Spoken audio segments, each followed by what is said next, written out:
ज़्यादा दें। तो ये इस तरह का एक योजना बनाई गई है कि सभी लोगों का फंड मिलाकर हम सबकी ज़रूरतों के हिसाब से उसमें बेनिफिट्स का प्रावधान करें। कर्मचारी पेंशन योजना के अंतर्गत सदस्य पेंशन दी जाती है, जिसके लिए 10 साल की अंशदायी सेवा की आवश्यकता होती है। अगर सदस्य की आकस्मिक मौत हो जाती है तो परिवार पेंशन दी जाती है, जिसमें शुरू में जो पति या पत्नी है उनको पेंशन मिलती है और साथ में एक समय में 2 बच्चों को पेंशन मिलती है। अगर माता पिता दोनों ही नहीं रहें तो ये जो बच्चों को पेंशन दी जाती है, बाल पेंशन, इसे हम ऑर्फन पेंशन में कन्वर्ट कर देते हैं, जिसमें उसका अमाउंट फिर अकॉर्डिंगली प्रोपोर्शनेटली बढ़ जाता है। जहाँ परिवार नहीं है वहाँ ऐसा सदस्य जो अविवाहित है या किसी अन्य कारण से अब उसके परिवार में कोई नहीं है, वहाँ नॉमिनी को पेंशन दी जाती है और इसीलिए ई नॉमिनेशन करना बहुत आवश्यक है। स्पेशली जो हमारे सदस्य हैं जिनका अभी विवाह नहीं हुआ है, हमारी उनको हमेशा यही एडवाइस रहेगी कि वो अपना नॉमिनेशन अवश्य कराएं, ताकि ईश्वर ना करे अगर कोई दुर्घटना हो तो हमारी तरफ से जिसको भी वो लाभ दिया जाना है उसको लाभ दिया जा सके। बहुत अच्छी बात आप बता रहे हैं मैडम, लेकिन हम जानना चाहेंगे कि आखिर मिनिमम पेंशन कितनी है? इस समय मिनिमम पेंशन जो है वो 1000 रुपये है। जी देखिए, बहुत सारे सवाल आ चुके हैं। मैं चाहूँगा कि एक एक सवाल भी साथ साथ लिया जाए। मैं चाहूँगा कि इसको थोड़ा स्क्रॉल डाउन करें, मुझे शुरू का सवाल दिखाएं। एक PSU से सवाल था, बिल्कुल शुरू का दिखाएं। तो उसमें एक सवाल था कि जो हायर वेजेस पे, हाँ ये सवाल है, थोड़ा नीचे करिए इसको। सुरेंद्र विनोचा जी का, are PSU employees who contributed on higher wages towards company contribution are eligible for higher pension और नॉट? मैम देखिए, हायर पेंशन के संदर्भ में आप सभी को जैसे पता है कि सुप्रीम कोर्ट ने एक निर्णय दिया था, जिस निर्णय के कारण कुछ अवधि के लिए लोगों को ये सुविधा दी गई थी कि जो सदस्य 2014 में सर्विस में मौजूद थे, उससे पहले से सर्विस ज्वाइन कर चुके थे और 2014 के आगे भी हमारे सदस्य बने हुए थे, वो यदि चाहें तो वो अपना ऑप्शन दे सकते थे। तो उसमें हमारे पास 17.5 लाख से भी अधिक आवेदन आए हैं। अब आप खुद सोचिए 17.5 लाख कितनी बड़ी संख्या है। तो लोगों ने इसमें आवेदन दिया है। हमारे सभी फील्ड ऑफिसेस उन आवेदन पर उचित निर्णय ले रहे हैं। यहाँ जरूरी बात यह है कि जब हम किसी का हायर पेंशन का एप्लीकेशन एग्जामिन करते हैं तो हमें यह देखना पड़ता है, जैसा आपने कहा PSU के एम्प्लॉय हैं, तो कई PSU जो हैं उनके अपने ट्रस्ट थे तो ट्रस्ट के अपने रूल्स भी रहे होंगे। तो ये सब चीजें जो हमारे RPFC हैं उन्हें देखनी पड़ती है कि क्या ट्रस्ट के रूल्स थे, फिर क्या PF में आपका पूरी जो हायर वेजेस थे उस पर कॉन्ट्रीब्यूशन लगातार आया है। क्योंकि हमने पाया कि कुछ संस्थानों में ये भी हुआ है कि शुरू के कुछ वर्ष हायर पेंशन पे कॉन्ट्रीब्यूशन नहीं आया, बाद में आने लगा। लेकिन चूंकि जो सुप्रीम कोर्ट का ऑर्डर है वो बहुत क्लियरली कहता है कि सिर्फ जिनका लगातार हायर पेंशन पे कॉन्ट्रीब्यूशन आया है उनको हमने ये लाभ देना है, तो ऐसी स्थिति में हम लाभ नहीं दे पाएंगे। तो जो भी एम्प्लॉय, जो भी सदस्य या जो भी स्थापना, वहाँ से जो आवेदन आया है, यदि वो एलिजिबल पाया गया तो उसको अवश्य पेंशन दी जाएगी हायर वेजेस पे। और हम ऑलरेडी हजारों लोगों को ये पेंशन दे रहे हैं, हायर सैलरी के ऊपर जो पेंशन दे रहे हैं वो ऑलरेडी हजारों PPO इशू हो चुके हैं। मुझे लगता है कि हम लोग जो है वो हर पेंशन और हर केस को एग्जामिन करके उस पर एक स्पीकिंग ऑर्डर पास कर रहे हैं, शायद ऐसा कुछ है। जो स्पीकिंग ऑर्डर है वो 2014 से पहले जो नौकरी छोड़ चुके थे उनके लिए स्पीकिंग ऑर्डर है। जो इन्होंने कहा 2014 के बाद वाले जो केसेस हैं उनके लिए सिर्फ एक निर्णय दिया जाएगा, उसमें स्पीकिंग ऑर्डर नहीं है। लेकिन आपको logically we will tell you कि रीजन अगर आपका निरस्त होता है, अगर आपका अप्रूव होता है तो आपको एक डिमांड लेटर मिलेगा जिसमें आपको बताया जाएगा कि आपने कितनी राशि या तो जमा करनी है या आपने हमें अलाउ करना है, हमें आपने परमिशन दे देनी है कि हाँ हम आपके PF से वो पैसा पेंशन फंड की तरफ डाइवर्ट कर दें। करेक्ट। तो जिनकी सही होगी एप्लीकेशन, जो एलिजिबल निकलेंगे उनको डिमांड लेटर्स आएंगे और जिनकी नहीं होंगी उनके पास रिजेक्शन आएगा और उनको रिजेक्शन के रीजन भी बताए जाएंगे। बहुत अच्छी बात आपने बताई और हमारे दर्शक लगातार हमसे जुड़ते जा रहे हैं, संख्या बढ़ती जा रही है। मैं देख पा रहा हूं कि कुछ लोग जो हैं वो पेंशन से अलावा मामलों पर भी सवाल पूछ रहे हैं। तो मेरा उन सबसे अनुरोध है कि आज का सेशन स्पेशली पेंशन के लिए है, तो कृपया पेंशन तक अपने आप को सीमित रखें। पेंशन के अलावा जो भी सवाल हैं वो या तो हमारे जो कंप्लेंट पोर्टल है EPFIGMS उस पर आएँ या किसी दूसरे माध्यम का उपयोग करें। हाँ, हम जल्दी ही दूसरे इश्यूज़ पर भी इस तरह के सेशन लाएंगे अगर आपने चाहा तो मैं एक सवाल लेता हूं। जया शर्मा जी हैं, वो पूछ रही हैं कि when the employ contribution is taken on higher wages then why the pension calculation is being made on lower 5 years average formula, lower 5 years average formula, ऐसा है क्या? नहीं, ये थोड़ा सा समझने का वो है। जैसा मैंने आपको पहले बताया था कि जो पेंशन योजना है वो एक कॉमन पूल, एक कॉमन फंड पर आधारित योजना है। तो सभी सदस्यों का जो कंट्रीब्यूशन आ रहा है वो एक पूल में जा रहा है, उसी में से बेनिफिट दिए जा रहे हैं। इसका मतलब है हमें हर साल ये लेखा जोखा करना पड़ता है कि जो फंड है उसमें जो पैसा आ रहा है वो सफिशिएंट है या नहीं, क्योंकि हमें सिर्फ जो आज रिटायर हो रहा है उसे पेंशन नहीं देनी। जिसने आज ज्वाइन किया है, जिसकी उम्र सिर्फ 20 साल है, उसने एक दिन रिटायर होना है, फिर वो रिटायर होने के बाद भी लगातार पेंशन लेता रहेगा। तो हमारे किसी भी दिन को जितने भी एग्जिस्टिंग मेंबर्स होते हैं, हम प्रत्येक वर्ष एक एनुअल वैल्यूएशन कराते हैं, उसे annual valuation of the fund कहते हैं। सेंट्रल गवर्नमेंट ये कराती है क्योंकि स्कीम सेंट्रल गवर्नमेंट की है। तो भारत सरकार इसके लिए एक वैल्यूअर को नियुक्त करती है जो सारा फंड का आकलन करता है कि कितना पैसा आ रहा है, उसमें हमें कितना इंटरेस्ट अर्न हो रहा है, कितना हम लोगों को बेनिफिट दे रहे हैं। तो जब वो ये आकलन करता है तो योजना में प्रावधान है कि इस आकलन के आधार पर केंद्रीय सरकार यदि चाहे तो किसी बेनिफिट को बढ़ा सकती है, किसी को कम कर सकती है, कंट्रीब्यूशन रेट को बढ़ा सकती है, कम कर सकती है, और कितने टाइम के लिए कोई बेनिफिट दिया जाना है, ये सब चीज़ें कर सकती है।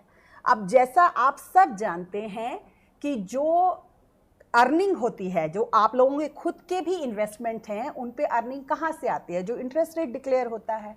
एक समय था जब 12-13% इंटरेस्ट रेट अर्न किया जाता था, आज वो 7-8% के आसपास ही रह गया है। तो चूंकि ये सब चीज़ें, ये परिवर्तन होते रहते हैं, इसलिए स्कीम में जो फॉर्मूला दिया है, जो गणना का फॉर्मूला दे रखा है कि पेंशन कैसे कैलकुलेट की जाएगी, वो भी समय समय पर हमें सुधारना पड़ता है। तो 2014 में जो सुधार लाए गए, जो मॉडिफिकेशन लाए गए स्कीम के अंदर, उन मॉडिफिकेशन में ही ये दो चीज़ें आई थी। पहली कि जो कैलकुलेशन है पेंशन की वो प्रोरेटा आधार पर होगी, और दूसरा कि 12 महीने की जगह हम 60 महीने का एवरेज लेंगे ताकि हमें एक सही एवरेज पेंशनेबल सैलरी मिल पाए। क्योंकि कई लोग ऐसे भी हो सकते हैं, देखिए हमारे हर तरीके के सदस्य हैं, हमारे ऐसे भी सदस्य हैं जो जब शुरू में सशक्त होते हैं तब उनका वेतन अधिक होता है, लेकिन जैसे जैसे उनकी उम्र बढ़ती है उनका वेतन कम होता जाता है। तो ऐसे लोगों के लिए जब हम एवरेज लेते हैं तो वो जो आता है एवरेज, वो ज़्यादा सही निकलता है स्कीम के हिसाब से भी और सदस्यों के हिसाब से भी। तो ये 2014 में ये सारे मॉडिफिकेशन किए गए थे, और सुप्रीम कोर्ट ने अपने जो जजमेंट, अपना जो उन्होंने निर्णय दिया, उसमें उन्होंने इन्हीं सभी मॉडिफिकेशंस को अपहेल्ड किया था। उन्होंने कहा था कि हाँ, जो भी मॉडिफिकेशन हुए हैं वो केंद्रीय सरकार ने अपनी जो उनके पास लीगल जो राइट्स हैं उसके अंतर्गत किए हैं, और ये सारे बिल्कुल सही हैं। तो हम इसी आधार पर पेंशन दे रहे हैं। और स्पेशली जिन लोगों ने अप्लाई किया है हायर पेंशन पे, उनसे मेरा बार बार निवेदन है कि हम आपसे बिना पूछे आपका हायर सैलरी पे कंट्रीब्यूशन पेंशन फंड में नहीं डाल रहे। आपने भले ही हमें एप्लीकेशन दी है, तब भी हम आपको एक बार फिर से डिमांड लेटर देंगे कि आपको इतना पैसा जमा कराना है।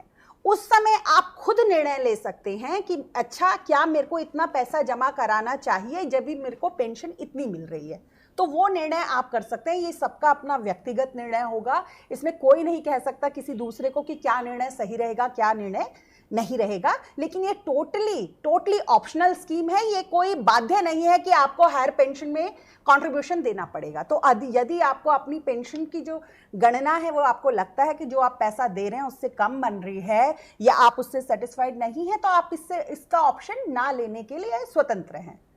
देखिए, बहुत सारे सवाल इसी विषय पे आ रहे हैं और मैं जानता हूं कि लोगों की रुचि बहुत ज़्यादा है। जिस तरह की पेंशन की एप्लीकेशन हमको मिली लाखों की संख्या में, तो जाहिर है कि बहुत सारे लोग जानना चाहेंगे कि उनकी पेंशन एप्लीकेशंस का क्या हो रहा है। अभी देखिए, एक मेघनाथन जी हैं, वो पूछ रहे हैं कि has EPFO started giving the higher pension. तो आपने बताया कि हाँ, बिल्कुल शुरू हो चुका है, हज़ारों लोगों को हम दे चुके हैं, मैंने जैसे बताया था। तो इस तरह से बहुत सारे लोगों के सवालों का जवाब आपके वक्तव्य में, आपके जवाब में आ चुका होगा। जया जी का जवाब भी उन्हें मिल चुका होगा, मुझे उम्मीद है। एक NCP पे एक सवाल था शुरू में कि NCP डेज कैसे कैलकुलेट करते हैं, उसका क्या इंपॉर्टेंस है। तो मुझे लगता है कि सारे NCP से रिलेटेड क्वेश्चंस का एक जवाब दिया जा सकता है कि NCP क्या है और कैसे कैलकुलेट होता है, कैसे इफेक्ट करता है आपकी पेंशन को। जी देखिए, नॉन कॉन्ट्रीब्यूटरी पीरियड है वो पीरियड जब आप बिना वेतन के छुट्टी पे थे, नॉन कॉन्ट्रीब्यूटरी पीरियड। जी। तो जैसे मान लीजिए कोई बीडी वर्कर है, उसने महीने में सिर्फ 10 दिन काम किया, तो उसका 20 दिन जो बचा हुआ है जिस पे उसने काम नहीं किया, उसे वेतन नहीं मिला, वो NCP डेज हो जाएगा। सिमिलरली अगर आप किसी प्राइवेट एस्टैब्लिशमेंट में हैं, किसी वजह से आपको 6 महीने की छुट्टी लेनी पड़ी, लेकिन आपके पास जो अर्नड वेजेस थी जिसके लिए आपका एम्प्लॉयर आपको वेतन देता रहा और PF में पैसा जमा कराता रहा, वो सिर्फ 4 महीने थी, तो 2 महीने के लिए आपको वेतन नहीं मिलेगा, और क्योंकि वेतन नहीं मिलेगा तो उस पर PF कंट्रीब्यूशन भी जमा नहीं होगा, पेंशन कंट्रीब्यूशन भी जमा नहीं होगा। ऐसी सेवा को हम NCP डेज कहते हैं। तो ये जो NCP डेज होते हैं, आज के समय पे जो ECR है उसमें हर महीने एम्प्लॉयर को लिख के देने होते हैं। वो 0 लिख के देता है, या मान लीजिए किसी का 1 दिन है तो 1 दिन लिख के देगा। इसी आधार पर NCP की गणना होती है। बस कुछ केसेस में ऐसा होता है, हमने पाया है कि एम्प्लॉयर पहले से मान लीजिए 6,000 रुपये के ऊपर पेंशन अंशदान जमा कराता आया है, अचानक वो कुछ महीनों में 6,000 की जगह 2,000 रुपये पेंशन अंशदान जमा कराता है और NCP डेज भी नहीं बताता। तो किसी की भाई वेतन इस तरीके से 6,000 से 2,000 तो आ नहीं सकता, यानी कि उस दौरान अवश्य ही कोई NCP डेज रहे होंगे। तो ऐसे मामलों में हमें फिर एम्प्लॉयर से वो NCP डेज पूछने पड़ते हैं कि भाई आपने कम पैसा जमा कराया है, सदस्य का अंशदान आपने कम जमा कराया है पेंशन स्कीम में, तो आप इसका NCP डेज कितना हुआ ये बताएं। किसी का सवाल मैं पढ़ रही थी, वहां नीचे लिखा हुआ था कि भाई अगर जो NCP डेज हैं वो सही नहीं है तो हम क्या करें।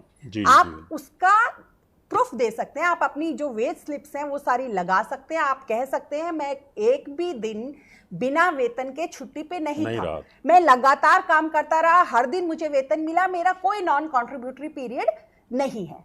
सिमिलरली एक नॉन एम्प्लॉयमेंट पीरियड होता है, उसको भी हम कई बार NCP डेज ही कहते हैं।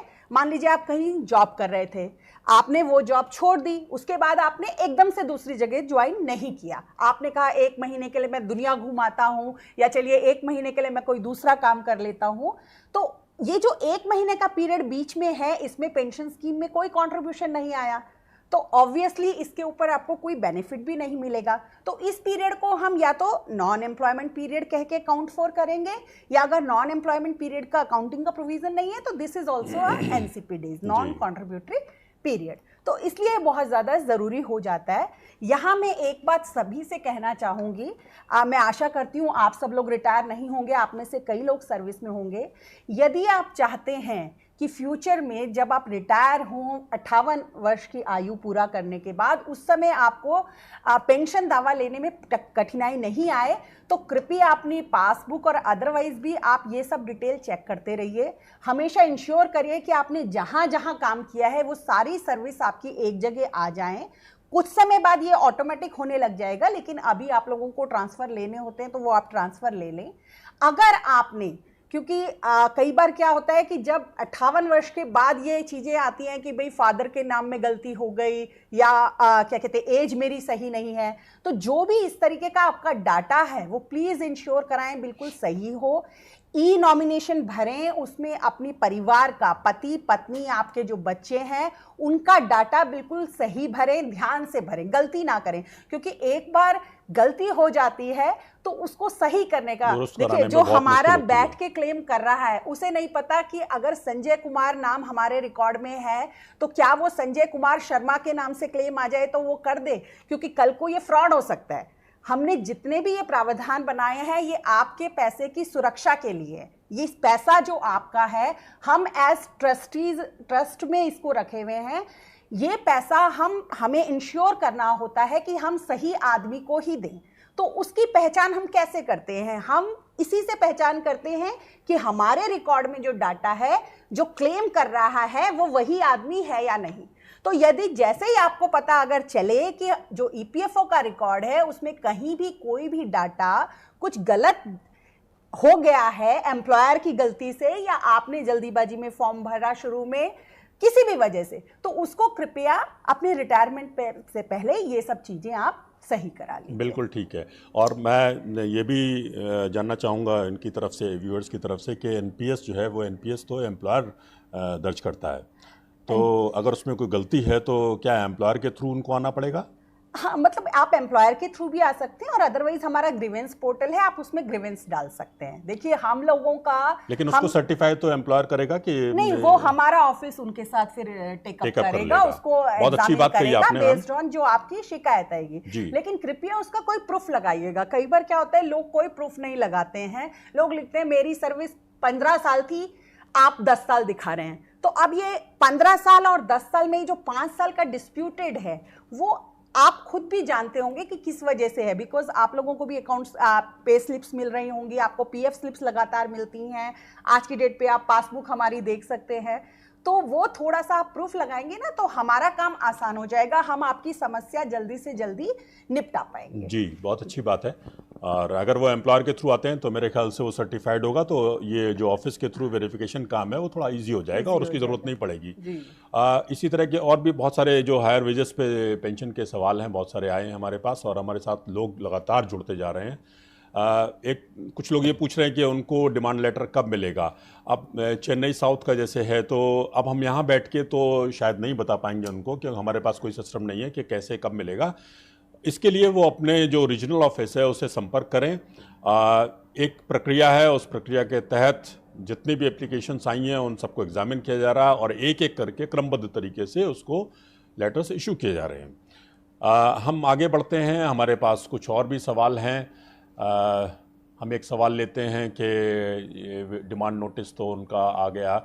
एक सवाल उन्होंने पूछा कि हमारे एक दोस्त थे, उनको 1000 रुपये पेंशन, हाँ ये care and shine herbal remedies को, actually my father retired in March 2003, he receives only 1000 rupees pension per month, will he be able to get a higher amount, kindly reply.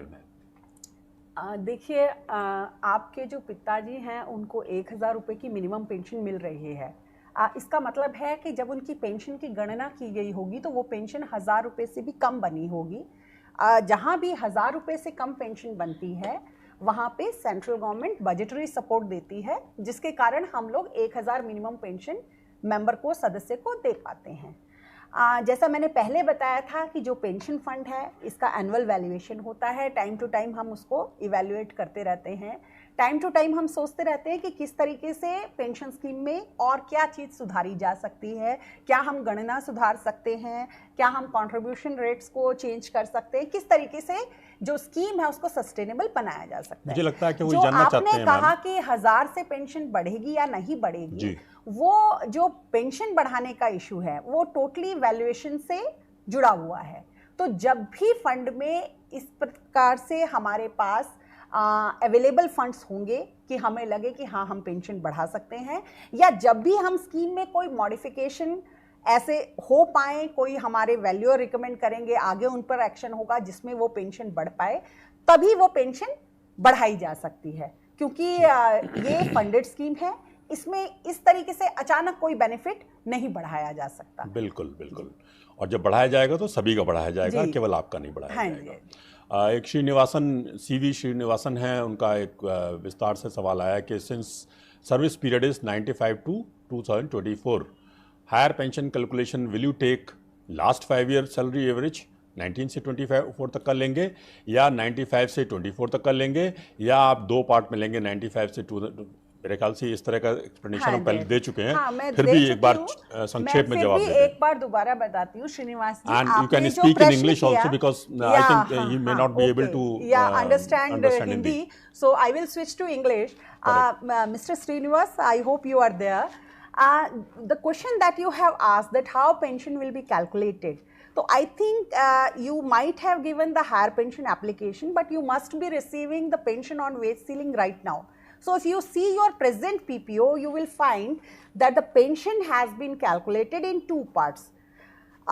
In fact, in three parts, because one part is prior to 1995, which we call past service benefit, then from 95 to 2014, and thereafter from 2014 onwards till date of exit. So already those who are getting pension on wage ceiling, their pension is being calculated on pro rata basis, that is in two parts, from 95 to 2014 and separately from 2014 onwards. So the same way pension on higher wages will also be calculated. So we will take 5-year average, but then for the period prior to 2014, we will compare it with the maximum wages that you were drawing during that period.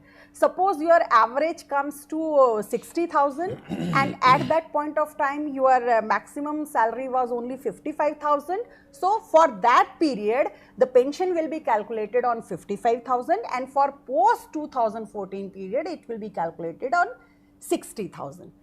So this pro rata is nothing new. If you will go through your existing PPO, it is already there. It's a part of the scheme, and that's how pension is being calculated. So I hope whenever you will receive the demand letter, you will just go through the pension calculation and you will compare, and you will take a decision based on your health and other condition, your family condition, whatever decision will be yours, that EPFO will accept. Correct. बहुत सारे ऐसे सवाल आ रहे हैं, बहुत सारे लोग demand notice का वेट कर रहे हैं और पैसा जमा कराने को तैयार हैं। हम उम्मीद करते हैं कि जल्दी ही उन तक, अगर वो एलिजिबल होंगे तो उन तक डिमांड नोटिस पहुंचेगा। एक हमारे व्यूअर हैं शेष बख्शी जी, वो पूछ रहे हैं कि many x employees of Bhilai steel plant deposited lakhs of rupees as per demand note which was returned by EPFO Raipur after 2-3 months quoting some exempted trust rule. ये आपने वैसे जवाब दे दिया था, फिर भी संक्षेप में अगर आप चाहें तो थोड़ा सा बता दीजिए। मैं संक्षेप में बता देती हूँ। जैसे मैं पहले भी कह रही थी कि हम ऑलरेडी पेंशन हायर वेजेस पे दे रहे हैं। हम अब तक लगभग 70,000 से ज़्यादा 70,000 से ज़्यादा डिमांड नोटिस इशू हो गए हैं। कई सदस्यों ने डिमांड नोटिस के पैसे नहीं जमा कराए हैं because they have calculated and they have come to the conclusion कि इतना पैसा जमा कराना, बिकॉज देखिए सबकी हेल्थ अलग अलग होती है। मैं सभी से कहूँगी कि ध्यान से ये अपना ऑप्शन दें, क्योंकि हमारे पास अब ऐसे केस भी आए हैं जहाँ पर पेंशनर ने पैसा जमा करा दिया लमसम में 20-30 लाख, एंड अनफॉर्चुनेटली उसके 2-3 महीने बाद उसकी डेथ हो गई है। तो मेंबर पेंशन अब उसकी सिर्फ 3 महीने के लिए या शुरू ही नहीं हुई है, या मिलनी भी है तो सिर्फ 2-3 महीने के लिए होनी है। और अब उनकी जो नॉमिनी और फैमिली है, दे आर सेइंग कि हमें ये ऑप्शन नहीं चाहिए, पैसा वापस कर लें। तो मेरे कृपया आपसे रिक्वेस्ट है कि जब भी आपको डिमांड लेटर मिले, आप लोग सोच समझ के सारा कुछ देख के तब वो निर्णय लीजिएगा, क्योंकि ये स्कीम है, कानूनी चीज़ें हैं। एक बार आप ऑप्शन कर लेंगे तो वापस आना एक पीरियड के बाद it may become very difficult. तो दूसरा जो इन्होंने भिलाई वाला क्वेश्चन उठाया, वो मैंने आपसे पहले भी कहा था कि जब एलिजिबिलिटी डिसाइड होती है तो एलिजिबिलिटी के लिए सभी जो रूल्स रेगुलेशन है उनको देखा जाना होता है, ट्रस्ट रूल्स को भी देखा जाना होता है। अगर आरपीएफसी ने ऐसा कोई निर्णय किया है तो अवश्य ही ट्रस्ट रूल की वजह से किया होगा, और जो भी उन्होंने आपको इसका एक्सप्लेनेशन दिया है, जो भी ट्रस्ट रूल कोट किया है, उसे आप भी पढ़ सकते हैं। अगर आपको लगता है कि जो आरपीएफसी ने निर्णय दिया है वो ट्रस्ट रूल को गलत कोट कर रहे हैं या ट्रस्ट रूल ऐसा नहीं कहता है, तो आप उसको हमेशा रिप्रेजेंट कर सकते हैं। हम लोग रिप्रेजेंटेशन हमेशा एग्जामिन करवाते हैं और उन पर त्वरित कार्यवाही होती है। तो इसका मतलब ये है कि अगर कोई डिसीजन गलत हुआ आरपीएफसी के द्वारा तो वो उसकी अपील कर सकते हैं। तो हाँ अपील कहाँ हाँ करेंगे? अवश्य, वो जोनल ऑफिस को लिख सकते हैं, हम वहां से जोनल जो ऑफिस रीजनल ऑफिस का जो सुपरवाइजिंग रीजनल जोनल ऑफिस का ऑफिस है, सुपरवाइजिंग जोनल ऑफिस है, आप उनसे रिक्वेस्ट कर सकते हैं, उसको देखा जा सकता है। तो अगर वो लेकिन वहाँ जो भेजेंगे तो रूल्स हैं, रूल्स जी के अनुसार ही चलना पड़ता है। जो लोग पीएसयू में काम कर रहे हैं वो तो हमसे ज़्यादा जानते हैं, वो भी पीएसयू में रहे हैं। रूल्स रेगुलेशन हर काम के लिए होते हैं और रूल्स के हिसाब से ही सबको चलना पड़ता है। बट वी जस्ट वांट कि किसी को कोई परेशानी ना हो, है ना। अगर किसी का मान लीजिए गलती से पैसा हमारे पास आ जाए तो हम उसको तुरंत रिफंड कर दें। हम लोग यही इस वक्त करने की कोशिश कर रहे हैं कि जल्दी से जल्दी हमारे जो यहाँ से निर्देश जारी किए गए हैं, जो केंद्रीय भविष्य निधि आयोग सीपीएफसी ने डायरेक्शन दिए हैं, वो यही है कि अगले 1-2 महीने में सभी एप्लीकेशन का फाइनल निपटान हो जाना चाहिए। जहां डिमांड नोटिस इशू होने, डिमांड नोटिस इशू हो जाने चाहिए। जहां एलिजिबल नहीं है और हम असमर्थ हैं सदस्य का ऑप्शन स्वीकार करने में, वहां ये बात हमें पोलाइटली मेंबर को बतानी है। तो ये जो दिशा निर्देश हैं ये सभी आरपीएफसीज को दिए जा चुके हैं। तो मेरी पूरी उम्मीद है कि जिनकी भी एप्लीकेशन अभी पेंडिंग है उन सबको जल्दी से जल्दी इस विषय में सूचना संबंधित कार्यालय से प्राप्त हो जाएगी। बिल्कुल ठीक है। मैं देख पा रहा हूँ हमारे व्यूअर्स बढ़ते जा रहे हैं लगातार और बहुत सारे नए व्यूअर्स भी जुड़ गए हैं। एक हमारे व्यूअर हैं Mahalingaiah V Devinath. His question is, our establishment wants to start higher pension contribution. What is the procedure to how to start? There is no such procedure post 2014. That means members who have joined, who have started working in a covered establishment, PF covered establishment after 2014, they are eligible to become members of EPS 1995 only if their wages as on the date of joining were not exceeding 15,000. That means suppose there was a person A, he joined establishment X which is covered under the PF Act, but when he joined his starting wages was 25,000, then in that case he will not become a member of pension scheme. His entire contribution will remain in the PF account only. 12% plus 12%, employee share as well as employer share, both share will remain only in the provident fund account. He will not be eligible to become a member. So obviously that membership is only allowed up to 15,000 and thereafter there is no provision for contribution on higher salary. बहुत अच्छी बात है और लोग लगातार हमसे जुड़ रहे हैं, बहुत अच्छी बात है। हम कोशिश कर रहे हैं कि ज़्यादा से ज़्यादा सवालों के जवाब दे पाएँ और लोगों की समस्याओं को सुलझा पाएँ। हमारा उद्देश्य भी इस लाइव का यही है कि जिस विषय पर हम लाइव कर रहे हैं उस विषय पर लोगों को शिक्षित कर पाएँ, लोगों को जानकारी दे पाएँ, जिससे कि वो स्वयं सक्षम हो जाएं और हमारी योजनाओं का अधिक से अधिक लाभ उठा सकें। देखिए, हमारे साथ कुछ लोग ऐसे सवाल भी कर रहे हैं जो पेंशन स्कीम से जुड़े हुए नहीं हैं। मैंने पहले भी कहा है कि पेंशन स्कीम से जुड़े हुए सवालों को ही हम लेंगे आज, और अगर आपकी कोई शिकायत है, कोई परिवेदना है, कोई आपको जानकारी चाहिए तो आप हमारे पास दूसरे माध्यमों से पहुंच सकते हैं, जिसमें कि EPFIGMS 1 है। आप हमारे ऑफिसेज भी जा सकते हैं, PRO पे भी संपर्क कर सकते हैं। और इससे भी बड़ी बात यह है कि EPFO ने पिछले कई सालों में, ख़ासतौर से पिछले 2 सालों में, एक सोशल मीडिया पे अपनी प्रेजेंस बढ़ाई है, क्योंकि EPFO को पता है कि सोशल मीडिया पे आप सब मौजूद हैं और हमसे जुड़े रहते हैं और आप हमसे आगे भी जुड़ना चाहेंगे। हमने YouTube पे एक अपना चैनल बनाया हुआ है जिससे आप आज जुड़े हुए हैं, और उस YouTube चैनल पर ही हमने पिछले 1 साल में बहुत सारे वीडियोज़ डाले हैं। उन वीडियोज़ में हमने स्कीम और EPFO के बारे में बहुत सारे प्रावधान, बहुत सारी स्कीम, बहुत सारे लाभ बताए हैं। आप कैसे उन सब कैसे अपना काम करा सकते हैं। जैसे किसी ने पूछा कि उनका जो UN है वो लॉक हो गया, डिसेबल हो गया है। हमने इस पर वीडियो बनाया हुआ है। हमने इस पर भी वीडियो बनाया हुआ है कि पेंशन स्कीम क्या है और पेंशन स्कीम में अलग अलग तरह के प्रावधान क्या हैं, क्या क्या लाभ है।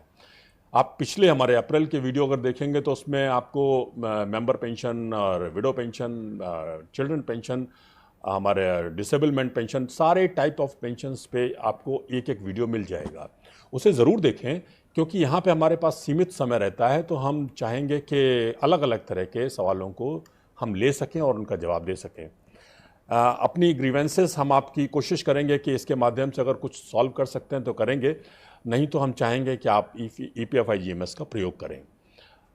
हम देखते हैं कि एक और सवाल लेने की कोशिश करेंगे।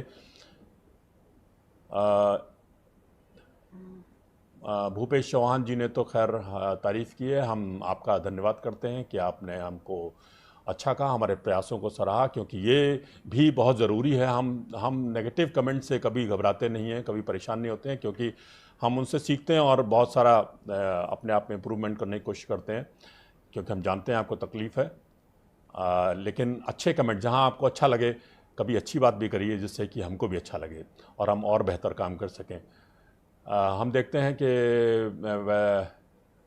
मोलेगांवी श्री शैल ये पूछ रहे हैं कि whether pre 1/9/2014 pensioner will get revised pension as per RC Gupta honourable Supreme Court judgement. Ma'am ji, RC Gupta का जो जजमेंट है, अगर आपने पढ़ा होगा, RC गुप्ता वाले केस में क्या हुआ था कि जब लोग सर्विस कर रहे थे उन्होंने हायर पेंशन का ऑप्शन शुरू में नहीं दिया था, लेकिन उन्होंने अपने रिटायरमेंट से पहले ऑप्शन दे दिया था। तो सुप्रीम कोर्ट ने उस केस में कहा कि भाई इन्होंने सनलाइट ईयर्स, सनसेट ईयर्स में दिया जब ये रिटायर होने वाले थे, लेकिन रिटायरमेंट से पहले ऑप्शन दे दिया, इसलिए इनका ऑप्शन मान लिया जाए। अभी भी जो सुप्रीम कोर्ट का जजमेंट आया है, जो हम ऑल ओवर इंडिया इम्प्लीमेंट कर रहे हैं, जिसके अंदर हमने सबसे application for validation of option मंगाए हैं प्री 1/9/2014 वालों से। आप नाम से ही समझ जाइए, नाम क्या है, application for validation of option. यानी आप लोग अगर रिटायरमेंट से पहले ऑप्शन दे चुके थे तो आपकी एप्लीकेशन के आधार पे इसी फैक्ट को हम वेरीफाई करेंगे कि हाँ, ये जो मेंबर थे ये अपने रिटायरमेंट होने से पहले प्री 1/9/2014 में इन्होंने ऑप्शन दे दिया था, कंट्रीब्यूशन दे दिया था, और इसलिए यदि हमारे ऑफिस ने उस समय वो कंट्रीब्यूशन वापस कर लिया या नहीं माना वो ऑप्शन, तो उन लोगों को ये पेंशन दी जाएगी। लेकिन जिन्होंने ऑप्शन नहीं किया था अपने रिटायरमेंट के बाद, वो लोग आज की डेट में ऑप्शन नहीं कर सकते। ऑप्शन सिर्फ वही कर सकते हैं जो सुप्रीम कोर्ट ने जो 4 मंथ्स का टाइम दिया था, वो सिर्फ उनके लिए दिया था जिनका डेट ऑफ ज्वाइनिंग 1/9/14 से पहले का था, और जो 1/9/14 एंड ऑनवर्ड्स जॉब करते आ रहे हैं, उन लोगों के लिए सर्वोच्च न्यायालय ने ऑप्शन दिया था, जिसको हम ज्वाइंट ऑप्शन कहते हैं। तो मैं आशा करती हूँ ये सही है। एक प्रश्न मैंने पढ़ा था, विलास जी ने एक प्रश्न किया था कि पहले उन्होंने 10 साल प्राइवेट एस्टैब्लिशमेंट में काम किया और उसके बाद वो अब गवर्नमेंट में काम कर रहे हैं, तो जो पिछले 10 साल हैं, क्योंकि 10 साल में हम विड्रॉल बेनिफिट नहीं देते, आप सब जानते हैं विड्रॉल बेनिफिट तभी मिलता है जब सर्विस 10 साल से कम हो। अगर 9 साल 6 महीने से ज़्यादा हो जाए तो राउंड ऑफ करके 10 साल हो जाता है, फिर हम विड्रॉल बेनिफिट नहीं देते। तो विलास जी को इनका ये प्रश्न था कि क्योंकि अब मैं गवर्नमेंट में काम करने लग गया हूँ, तो क्या मुझे पुरानी जो ये सर्विस है इसकी पेंशन मिलेगी? तो हाँ, आपको ईपीएस की पेंशन मिलेगी। ईपीएस में जो आपका 10 साल का कंट्रीब्यूशन आया उसकी आपको पेंशन मिलेगी। आप पेंशन जैसे ही आप 58 वर्ष के होंगे, आप इस पेंशन को लेना शुरू कर सकते हैं। अगर वो चाहें तो 58 से पहले भी ले सकते हैं। 50 वर्ष की आयु में नहीं मिलेगा। 50 वर्ष की आयु में जब तक कोई सर्विस में है, वी विल से कि नहीं लेना चाहिए, अदरवाइज भी, बिकॉज अगर आप सर्विस में हैं, जो अगर आप किसी कवर्ड एस्टैब्लिशमेंट में हैं, पीएफ कवर्ड में, तब तो आप ले ही नहीं सकते। लेकिन अगर आप कहीं और भी जॉब कर सकते हैं तो वी विल रिकमेंड कि आप तभी पेंशन लें जब आप 58 वर्ष के हो जाएं, क्योंकि उसकी उपयोगिता तभी ज्यादा है। उसकी उपयोगिता तभी है। देखिए, आज की डेट में तो आप लोग की सैलरी आ रही है, सैलरी से आप अपने खर्चे निकाल रहे हैं। जब आप जॉब नहीं करेंगे उस समय पेंशन आए, चाहे वो भले ही छोटा सा अमाउंट आए। कई बार हम लोग कई जगह जाते हैं और लोग कहते हैं कि आप क्या पेंशन दे रहे हो, 1000 रुपये, और हम उन्हें यही कहते हैं कि आप ये सोचिए, एक गाँव में एक पति पत्नी है, पति किसी फैक्ट्री में 4-5 हज़ार रुपये महीने की नौकरी करता था, अब रिटायरमेंट के बाद वो वापस गांव में चला गया। उस 1000 की वजह से वो लोग कम से कम अपना खर्चा खुद चला सकते हैं, उन्हें अपने बच्चों से, बहू से, किसी से कुछ मांगना नहीं पड़ता। तो पेंशन जो है वो एक आर्थिक सुरक्षा के लिए, एक आजीवन आर्थिक सुरक्षा की, भले ही आपको एक छोटा सा अमाउंट मिल रहा है लेकिन ये अमाउंट आपको लगातार मिलता रहेगा। तो इसीलिए मेरी विलास जी से और बाकी सभी जो पेंशन ले सकते हैं उनसे कि आप कृपया 58 वर्ष में ही लें। यदि आप पहले से पेंशन लेते हैं तो हम उसे रिड्यूस करके देते हैं, तो आपका पेंशन अमाउंट थोड़ा कम मिलता है। और बात ये भी है कि जो पेंशन है वो जितनी भी लोगों को मिलती है, वैसे तो पैसा जब भी हो तनख्वाह भी लोगों को कम लगती है, तो पेंशन तो जाहिर है कम लगेगी। आपने पहले ही बता दिया कि पेंशन की अमाउंट जो है वो डिपेंड करती है हमारा जो हेल्थ है, हमारे जो फंड की हेल्थ है उस पर। तो खैर, हाँ, एक और हमारे व्यूअर हैं T Mani ji. His question is, my ex employer HCL technology has not created UN to get my family pension despite several reminders for over 3 years. Please suggest remedial action. Ma'am ji, इस पे आप EPFI GMS के तहत हमारे RPFCs को शिकायत दर्ज कर सकते हैं। हमारे जो RPFC हैं वो इस मैटर को HCL के साथ लेंगे। कई केसेस में क्या कहते हैं, जो UN अलॉटमेंट है वो अगर हमें सारे रिकॉर्ड आपके हमारे ऑफिस में अगर सही दर्ज होंगे तो हमारे जो ऑफिसर हैं वो ज़रूर उसको बिना HCL के भी कराने की कोशिश करेंगे।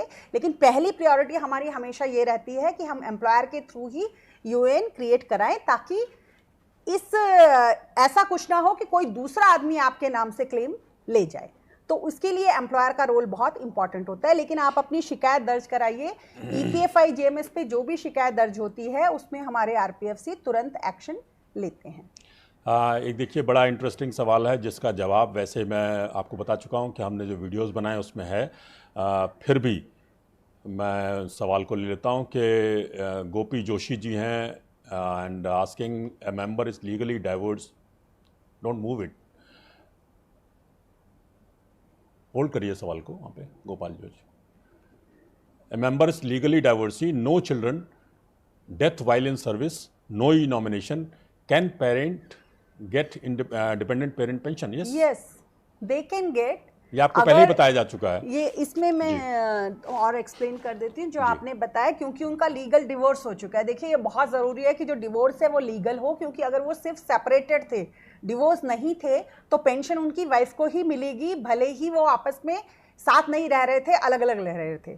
तो अगर लीगल डिवोर्स है तभी जो वाइफ है उसका पेंशन से क्लेम हटेगा, क्योंकि बच्चे भी नहीं है, नॉमिनी भी नहीं है, तो डिपेंडेंट पेरेंट पेंशन को ये पेंशन मिलेगी।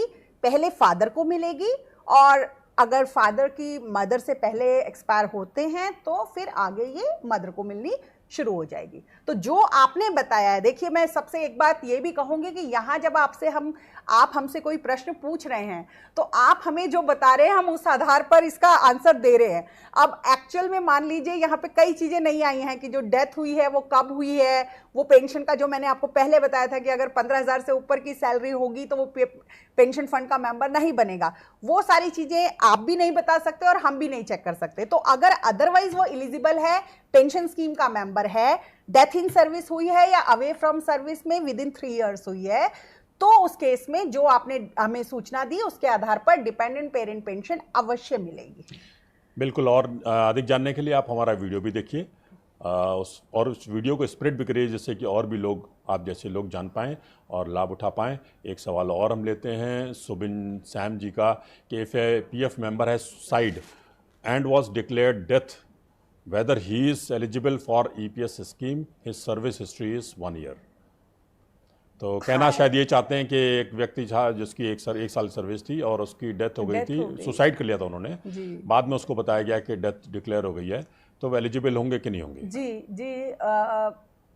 मैं आशा करती हूँ कम से कम आप लोग सब जब यहाँ पर हैं कोई ऐसा केस कभी ना आए, लोग सुसाइड ना करें, क्योंकि जीवन सबसे अनमोल है। पैसा वैसा बाकी सब चीज़ें, पेंशन वेंशन चलती रहती है, सबसे इम्पॉर्टेंट चीज़ है लाइफ, ठीक है। लेकिन अगर किसी वजह से कोई ऐसा केस आता है जहां मेंबर ने सुसाइड किया, तो ऐसा नहीं है कि सुसाइड के केस में हम बेनिफिट नहीं देंगे।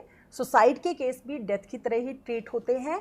तो अगर वो पेंशन स्कीम के मेंबर थे और डेथ ड्यूरिंग सर्विस हुई है या वो जॉब छोड़ने के 3 साल के अंदर हो गई है, तो उनके परिवार में जो भी उनकी मिसेज हैं और जो बच्चे हैं उनको पेंशन अवश्य दी जाएगी। अगर परिवार नहीं है तो नॉमिनी पेंशन, नॉमिनी भी नहीं है तो डिपेंडेंट पेरेंट पेंशन, वो पेंशन दी जाएगी। एक और श्रेयस डे साहब हैं, वो उनका सवाल है कि I am in sabbatical leave, whether money is there, whatever money is there that will grow under pension scheme.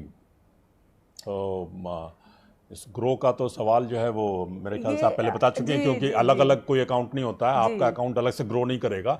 Grow करेगा तो पूरा का पूरा पेंशन फंड ग्रो करेगा और आपका आपका पैसा भी उसके साथ ग्रो करेगा। लेकिन आपके जो लाभ हैं वो ऑलरेडी आपको मैडम बता चुकी हैं। जी। तो इसमें मैं एक ही बात कहूँगी जी जो मैं बार बार कह रही हूँ, पहले भी हमने शुरू में कहा था। देखिए, अभी जो हमने केस डिस्कस किए, जो अभी एक आया था कि भाई किसी ने सिर्फ 1 साल कंट्रीब्यूट किया, क्या उसके परिवार को पेंशन मिलेगी? और मैंने कहा कि हाँ, पेंशन मिलेगी। अब आप खुद सोचिए 1 साल में उसका कितना कंट्रीब्यूशन आया होगा। जो 1 साल में कंट्रीब्यूशन आया था वो तो सिर्फ 3 या 4 महीने की विडो और चिल्ड्रन पेंशन में ख़त्म हो गया। तो बेसिकली उनको जो बाकी ये लगातार पेंशन जा रही है वो कहाँ से जा रही है? ये कॉमन फंड में से जा रही है, क्योंकि ये एक रिस्क है कि भाई कोई नहीं जानता किसकी डेथ जल्दी हो जाएगी, कोई ये भी नहीं जानता कि कौन सा मेंबर है जो 100 साल तक जिएगा। अब एक मेंबर पेंशन लेना शुरू करे और उसकी डेथ 60 साल में ही हो जाए तो ऑब्वियसली वो फंड से कम पैसा लेके जाएगा, और एक मेंबर जो 100 साल जिया है वो फंड से ज़्यादा पैसा लेके जाएगा। तो ये जो फंड है ये कॉमन है, इसमें से सबको स्कीम के हिसाब से बेनिफिट दिए जाएंगे। आप सबैटिकल में हैं, आप हमारे पास अगर पेंशन के सदस्य बन चुके हैं तो जो भी आपकी सर्विस है उसका जो अंशदान है उसके आधार पर आपको जो भी लाभ मिलना है वो आपको दिया जाएगा जब भी आप उसके लिए पात्र होंगे, एलिजिबल होंगे। लेकिन ये कॉमन फंड में रहेगा, ये पैसा अलग अलग नहीं है। ये एक आदमी ये नहीं कह सकता कि 10,000 रुपये मेरे हैं, दूसरा कहे मेरे 25,000 हैं तो मैंने 25,000 जमा कराए, मुझे 25,000 दे दीजिए। ये इस तरीके से नहीं, ये कॉमन फंड है जिसमें सारे कंट्रीब्यूशन जाते हैं। जैसा आप जानते हैं गवर्नमेंट भी इसमें 1.16% देती है। ये जो कॉमन फंड है इससे हम सभी लाभ देते हैं, तो आपको भी अवश्य मिलेगा जब भी आप एलिजिबल होंगे। देखिए, बहुत सारे लोग और जुड़ रहे हैं। अधिकतर लोगों का जो सवाल है वो हायर वेजेस पर ही है और एनहेंस पेंशन पे बहुत से लोग जानना चाहते हैं कि पेंशन कैसे एनहांस होगी। Whether the spouse are eligible for enhanced pension against their retired employee expired. जी, ये क्वेश्चन बहुत ज़रूरी है और अच्छा किया आपने पूछ लिया। मेरा सबसे अनुरोध है, कृपया जहाँ मेंबर ऑप्ट कर चुका है हायर पेंशन के लिए और हायर पेंशन उसको मिलनी शुरू हो गई है तो ऑब्वियसली हम विडो पेंशन देंगे। लेकिन आप सब जानते हैं जो विडो पेंशन है उसका रेट 50% होता है। तो यदि मेंबर को हायर पेंशन में 25,000 रुपये पेंशन जा रही थी तो विडो को 25,000 का सिर्फ 50% ही मिलना है। तो इसलिए जहाँ किसी ने ऑप्ट नहीं किया था उनको वेज सीलिंग पे ही पेंशन मिल रही थी और अब वो नहीं है ऑप्शन करने के लिए, और विडो को अगर ये लगता है कि मैं ऑप्ट कर लूँ तो कृपया ऐसा ना करें, इसमें आपका नुकसान है क्योंकि विडो पेंशन सिर्फ 50% है। तो आपको जो पैसा जमा कराना पड़ेगा और जो आपको पेंशन मिलेगी वो आपके लिए मतलब मेरे हिसाब से financially it will not be a good decision. और क्योंकि सुप्रीम कोर्ट जो जजमेंट है उसमें भी सिर्फ मेंबर्स को ही कहा गया है कि जो मेंबर है वो ऑप्ट कर सकते हैं, तो ये ऑप्शन भी नहीं है। लेकिन अगर ये ऑप्शन होता भी मान लीजिए कहीं किसी वजह से, तो मैं तो चाहूँगी जो विडो हैं वो इस चीज़ को सोचे समझे। ये ऑप्शन सिर्फ मेंबर्स के लिए है, विडो के लिए लाभकारी नहीं रहेगा। देखिए, और इसी तरह के कुछ सवाल आ रहे हैं। हम कुछ सवाल और लेते हैं। ये पे रूल सर्विसेज में very nice initiative sir, and ma'am should IW international worker be added in EPS and if so should restrict to 1250 और no if his wages is more than 15,000? This is very important question I think. देखिए, membership का जो प्रावधान है वो एक जैसा है, तो जो इंटरनेशनल वर्कर भी हैं वो अगर उनका वेजेस जो डेट ऑफ जॉइनमेंट क्योंकि 15,000 से ऊपर है तो पेंशन स्कीम के मेंबर नहीं बन सकते। बहुत अच्छी बात है। एक आदर्श धीमान जी हैं, he is asking deferred pension with contribution and without contribution बताएं। अच्छा, ये बहुत से लोग जानना चाहेंगे डेफर्ड पेंशन विद कंट्रीब्यूशन, बहुत इंपॉर्टेंट सवाल है। जो डेफर्ड पेंशन है, पहले तो क्योंकि यहाँ हायर पेंशन की बार बार बात हो रही है तो मैं ये साफ कर दूं कि डेफर्ड पेंशन सिर्फ पेंशन ऑन वेज सीलिंग वालों को ही मिलता है, ये पेंशन ऑन हायर वेजेस पे नहीं है। जो वेज सीलिंग पे पेंशन ले रहे हैं, जिनका 15,000 के ऊपर पेंशन का फाइनल कैलकुलेशन होना है, इस समय वेज सीलिंग 15,000 रुपीज़ है, वो चाहें तो डेफर्ड पेंशन के लिए ऑप्ट कर सकते हैं। तो यदि वो 58 के बाद भी सर्विस में है, जैसे कई पीएसयू में रिटायरमेंट एज 60 इयर्स है, तो वो ऑप्ट कर सकते हैं कि 58 के बाद भी हमारा कंट्रीब्यूशन आता रहेगा और हमें 60 साल की उम्र में पेंशन दे दीजिएगा। ऐसे सभी केस में हम उनका कंट्रीब्यूशन लेंगे और ये जो हमने एक्स्ट्रा कंट्रीब्यूशन लिया इसको हम उनकी पेंशनेबल सर्विस में ऐड करेंगे और पूरा सर्विस के लिए हम उनको 60 साल की आयु में पीपीओ इशू कर देंगे। तो इसे कहा जाता है डेफर्ड पेंशन विद कंट्रीब्यूशन। एक जो दूसरी कैटेगरी है वो है सिर्फ डेफर्ड पेंशन, उसमें कंट्रीब्यूशन नहीं आता। आपने 58 साल तक की उम्र तक नौकरी की, वहीं तक अंशदान आया, अब आपका अंशदान नहीं आ सकता पेंशन योजना में, लेकिन अभी आपको पैसे की जरूरत नहीं है, अभी तो आपको पीएफ का विड्रॉल मिला है, ग्रेच्युटी मिली है, बाकी चीजें मिली है, तो यू वांट कि भाई थोड़ा सा ही इनहांस हो, लेकिन 60 साल की उम्र में मैं पेंशन ले लूंगा, तो आप 2 साल के लिए उसे डेफर कर सकते हैं। इसके लिए आपकी जो पेंशन है वो 4% प्रतिवर्ष के आधार पर बढ़ा दी जाएगी, तो 8% रफली 8% आपको इंक्रीज पेंशन उसमें मिल जाएगी। यहां में एक चीज आप लोगों से मेरा विनम्र निवेदन है, क्योंकि देखिए हमारे पास जो क्लेम आते हैं, हम लोगों को खुद को बहुत बुरा लगता है जब हमें वो क्लेम वापस करना पड़ता है कि भाई हम आपका सेटल नहीं कर रहे हैं, हम वापस दे रहे हैं। हमारा भी काम बढ़ता है, आप लोगों की भी परेशानियां बढ़ती हैं। तो कई केसेस में हमने ये पाया है कि जब उन्हें क्लेम फॉर्म भरते वक्त टिक लगाना होता है कि मुझे कौन सी पेंशन चाहिए, तो लोग अक्सर जो अर्ली पेंशन लेना चाहते हैं, मतलब 50 वर्ष की आयु में ही वो जॉब छोड़ चुके होते हैं, उनकी नौकरी खत्म हो चुकी होती है, वो 50 साल या 51 साल या 52 साल से पेंशन लेना चाहते हैं, लेकिन वो टिक कर देते हैं सुपर एनुएशन पे। और अभी उनकी एज सुपर एनुएशन वाली यूट्यूब में भी वीडियो ऑलरेडी है। आप ये थोड़ा सा सोच समझ के टिक करें। एक हाल ही में मामला सामने आया जहां पे एक मेंबर ने डेफर्ड पेंशन पे टिक कर दिया। अब क्योंकि उन्होंने डेफर्ड पेंशन पे टिक किया, तो ऑब्वियसली हमारा ऑफिस क्या सेटल करेगा, डेफर्ड पेंशन, पूरा उनका पीपीओ वगैरह सब बन गया। बाद में वो हमारे ऑफिस में रिक्वेस्ट करने आए कि जी मैंने गलती से डेफर्ड में टिक लगा दिया था, मुझे तो आप 58 से ही दो। तो देखिए ऐसा करना संभव भी नहीं होता, क्योंकि हम बार बार पेंशन दावे का निपटान फिर दोबारा कैंसिल करें, पीपीओ फिर से करें, वो नहीं हो पाता, और स्कीम में ऐसा कोई प्रावधान भी नहीं है। तो कृपया आप सोच समझ के ही ऑप्शन लें इन चीज़ों के, और जब भी फॉर्म भरें वो ध्यान से भरें। अगर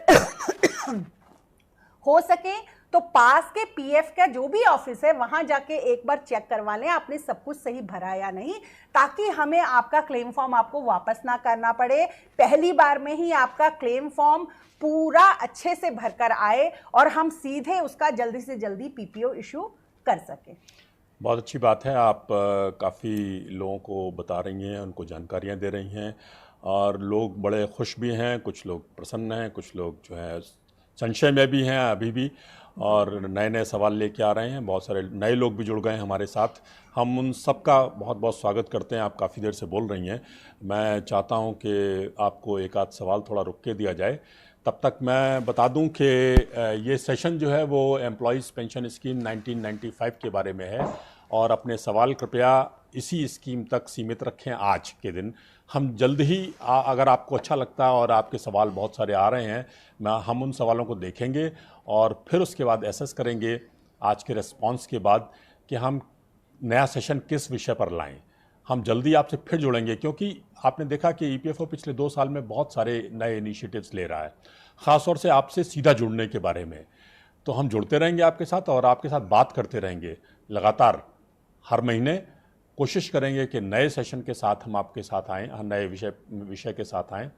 और अब देखिए एक सवाल आया है मैडम पारुल सप्तर्षि का, table C would be applied in higher pension और नॉट? ऑन नॉट तो उन्होंने लिखा नहीं, बट हमने बोल दिया आपको जी, क्योंकि प्रश्न है ये। जी पारुल जी, ये प्रश्न मैंने आपका पढ़ा, एंड अगर आप टेबल सी देखेंगे तो टेबल सी है ही सिर्फ 15,000 तक, 15,000 से आगे टेबल सी नहीं है, तो इसलिए हायर पेंशन केस में टेबल सी नहीं लगेगा। उन केसेस में जहां अभी कंट्रीब्यूशन आ रहा है, अनफॉर्चुनेटली अगर अभी मेंबर सर्विस में अभी रिटायर होने में 10-15 साल बचे हैं और अगर डेथ हो जाती है, तो जो भी मेंबर पेंशन बनेगी वो, या टेबल सी जो मैंने बताया कि 15,000 तक ही है, तो उसमें जो हाईएस्ट अमाउंट लिखा हुआ होगा वो, या 50% जो minimum monthly minimum window pension है 1000 रुपीज़, इन तीनों में से जो भी ज़्यादा होता है वो दिया जाता है। तो बेसिकली इन केसेस में हायर पेंशन में जो मंथली मेंबर पेंशन है वो उनको दी जाएगी अगर डेथ इन सर्विस होगी। अगर डेथ आफ्टर रिटायरमेंट है तो जो मैंने आपको पहले बताया था उन केसेस में 50% ही विडो पेंशन होती है। मैं माफ़ी चाहूँगा कि बहुत समय से मैं लगातार सवाल जो है वो यूट्यूब से उठा रहा हूँ और फेसबुक पे कहीं कहीं सवाल छूटते जा रहे हैं। अभी एक मैंने सवाल राहुल सिंह जी का देखा, वो थोड़ा नीचे करिए उसको कि मैडम मैं किस क्या कर रहे हो आप?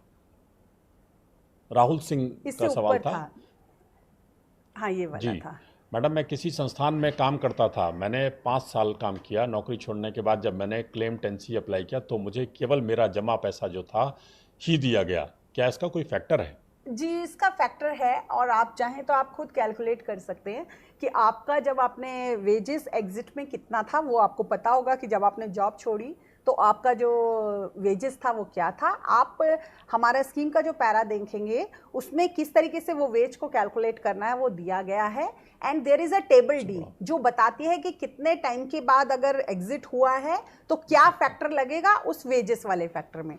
तो आप एक बार अगर उसे देखेंगे, लेकिन रफली जो अमाउंट है वो जो आपका कंट्रीब्यूशन जमा होता है वो और उसके ऊपर थोड़ा सा एक्स्ट्रा जो इंटरेस्ट थोड़ा सा अर्न होता है उसके बराबर ही आता है। क्योंकि ये टेबल के बेसिस पे है तो बिल्कुल ये डायरेक्ट कंट्रीब्यूशन से रिलेटेड नहीं होता। ये आपका जो वेजेस निकलेगा, wages multiplied by table D factor. तो आप एक बार इसे पढ़ लीजिएगा। अगर आपको फिर भी कोई ग्रीवेंस है तो आप अपनी डाल सकते हैं, आप समझ सकते हैं कि आपका कैलकुलेशन किस तरीके से किया गया है। जी, फेसबुक पे और भी सवाल बहुत सारे हैं। मैं अपनी टीम से कहूँगा कि सवाल जो इम्पोर्टेंट हैं, जो इस विषय से रिलेटेड हैं, उनको हम लेते रहेंगे। आप हमें दिखाएं वो सवाल। तब तक हम यूट्यूब पे एक सवाल देखते हैं कि मिस्टर केपी हैं, वो कह रहे हैं कि thanks for the session, need to remove EPS membership since wages more than 15,000, form 3 is submitted, please suggest. I think मुझे लगता है ये कह रहे हैं कि ईपीएस मेंबरशिप इन्होंने किसी को दे दी है जो 15,000 से ऊपर था। अब उसको कैसे रिमूव करें? उसको रिमूव करने के लिए आपको जो हमारे आरपीएफसी हैं दे विल टेक एक्शन। आप अपना ग्रीवेंस डाल दीजिएगा एंड उसके बेसिस पे they will do it, they will take further action. ये ऑलरेडी हो रहा है, कई केसेस में कर रहे हैं। हमारा जो इंटरनल प्रोसीजर्स हैं उसके हिसाब से आपका पैसा डाइवर्ट हो जाएगा, डोंट वरी। आपका जो भी पैसा गलती से पेंशन फंड में काटा गया है वो हम वापस पीएफ में आपके डिपॉजिट कर देंगे। देखिए, फेसबुक पे एक सवाल है अशोक कर्माकर जी का और उनका सवाल बड़ा वाजिब सा है, बहुत अच्छा सवाल उन्होंने किया है कि I reached 58 years on 15 February 2020 on my normal pension started waiting for higher pension, may I get arrear amount with interest when higher pension will be started. जब स्टार्ट होगी इनकी हायर पेंशन, अगर इनको मिली तो एरियर मिलेगा कि नहीं मिलेगा? जी, आपको एरियर जरूर मिलेगा। और देखिए, जैसे मैं शुरू में भी बताया था, जो पेंशन योजना है इसमें जो भी पैसा है वो एक कॉमन फंड में है। वो कॉमन फंड ट्रस्ट में हम लोग होल्ड करते हैं जिससे हम सबको बेनिफिट देते हैं। तो जो कर्मचारी पेंशन योजना है ईपीएस है, इसमें एक प्रोविज़न है जिसमें लिखा है कि इस फंड का पैसा सिर्फ उन्हीं कामों के लिए यूज़ किया जाएगा जो इस स्कीम में लिखे गए हैं। और स्कीम में खर्चा किन किन चीज़ों के लिए अलाउ किया गया है कि भाई आप विड्रॉल बेनिफिट दे सकते हैं, आप पेंशन दे सकते हैं, मेंबर हो चाहे विडो हो चाहे डिसेबल्ड मेंबर हो या नॉमिनी हो, डिपेंडेंट पेरेंट हो। और आप जो हमें पेंशन डिस्बर्स करनी होती है उसके लिए बैंक को जो कॉस्ट ऑफ डिस्बर्समेंट देते हैं वो आप पेंशन फंड से ले सकते हैं। इसके अलावा हम कोई भी एक पैसा भी पेंशन फंड से निकाल के ना तो किसी को दे सकते हैं ना उसे कहीं और खर्च कर सकते हैं। इसलिए जो आपकी पेंशन बनेगी, आप रिटायर हुए थे फरवरी 2020 में, अगर आप एलिजिबल पाए जाते हैं हायर पेंशन के, आपको डिमांड लेटर हमारी तरफ से आता है और आप वो पैसा जमा करा देते हैं, तो आपको जो पेंशन मिलेगी वो भी फरवरी 2020 से ही मिलेगी। पूरा एरियर आपको दिया जाएगा, लेकिन इंटरेस्ट का कोई प्रावधान ईपीएस 1995 में नहीं है। तो आपको सिर्फ जो एरियर है वो ही दे होगा। हाँ, मेरे ख्याल से एक सवाल ओमवीर सिंह जी का है एरियर के बारे में, तो उससे ये आपके जवाब से वो उनका भी जवाब उनको मिल गया होगा। मैं देख रहा हूँ एक सुरेश पाटिल जी हैं जिन्होंने एक सवाल किया है, for pre 2014 retirees with will pro rata concept will be applied while calculating pension on higher wages. जी, वो मैंने आपको बताया था कि जो देखिए प्री 2014 वालों में तो प्रोरेटा का कोई मतलब नहीं है, क्योंकि जो बिल्कुल। 1/9 ये प्रोविजन ही 1/9/14 के बाद आया है with effect from 1 September 2014। Pro rata and 5 year average आया है।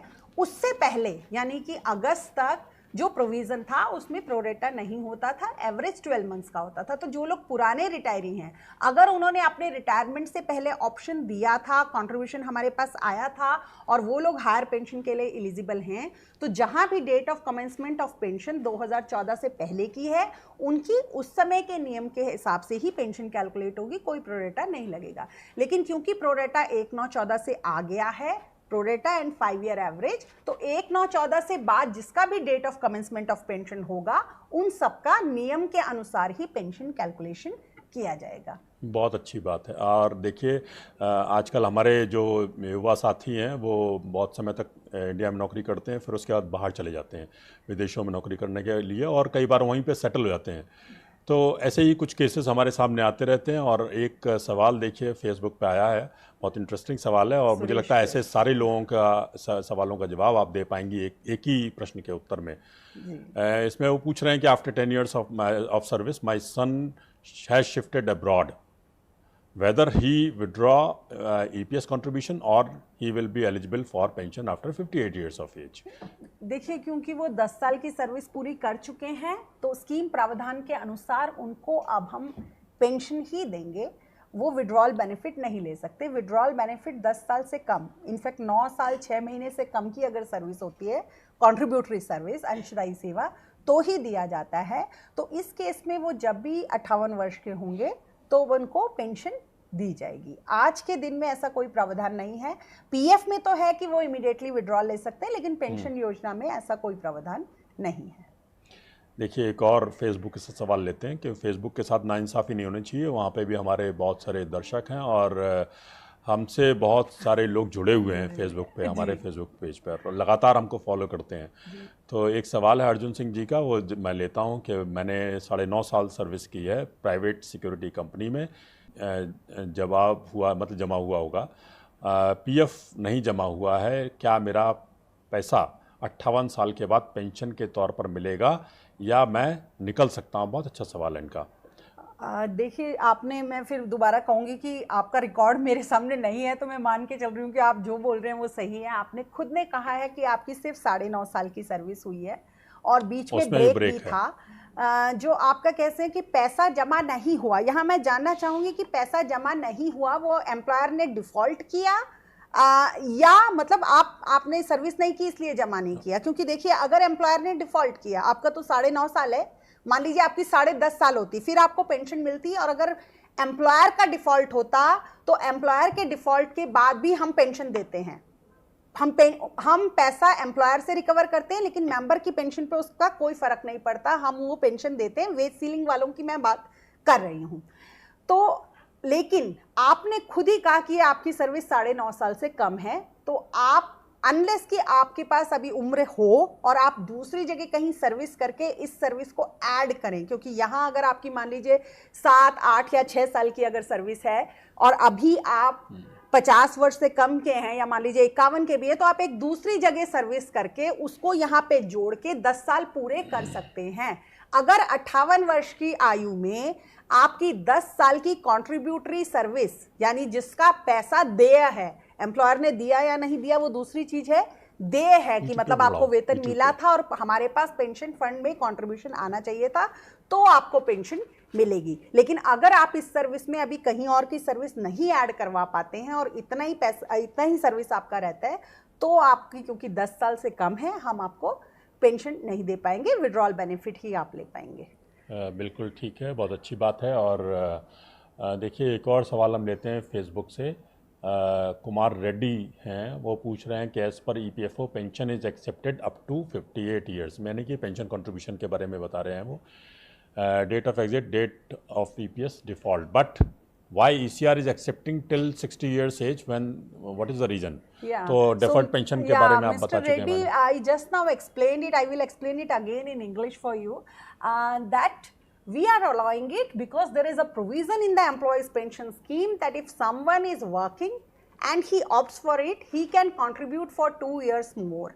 This is obviously only for people who contribute up to wage ceiling only. This is not for pension on higher wages. But those who are contributing up to wage ceiling and are going to get pension on wage ceiling, they can contribute even after 58 years if they continue to remain in service.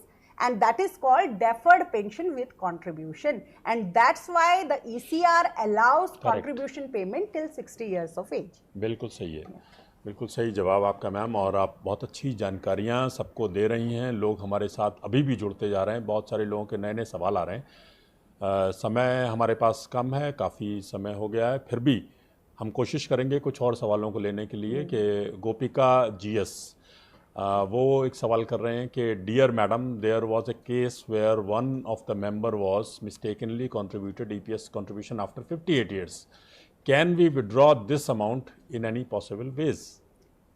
Gee, if somebody has contributed in EPS after 58 years, then obviously as per the instructions, our RPFCs have to divert that amount back to PF. वो जो पैसा आपका गलती से pension fund में जमा हो गया, जो नहीं होना चाहिए था, वो पैसा आपको पीएफ के तौर पे मिल जाएगा, और पीएफ में जो भी इंटरेस्ट वगैरह उस पे लगता है वो भी लगेगा। वो पूरा पैसा आप निश्चिंत रहे आपको मिलेगा। अगर आपको नहीं मिला है तो आप अपनी शिकायत दर्ज करा सकते हैं, उस पर उचित कार्रवाई की जाएगी।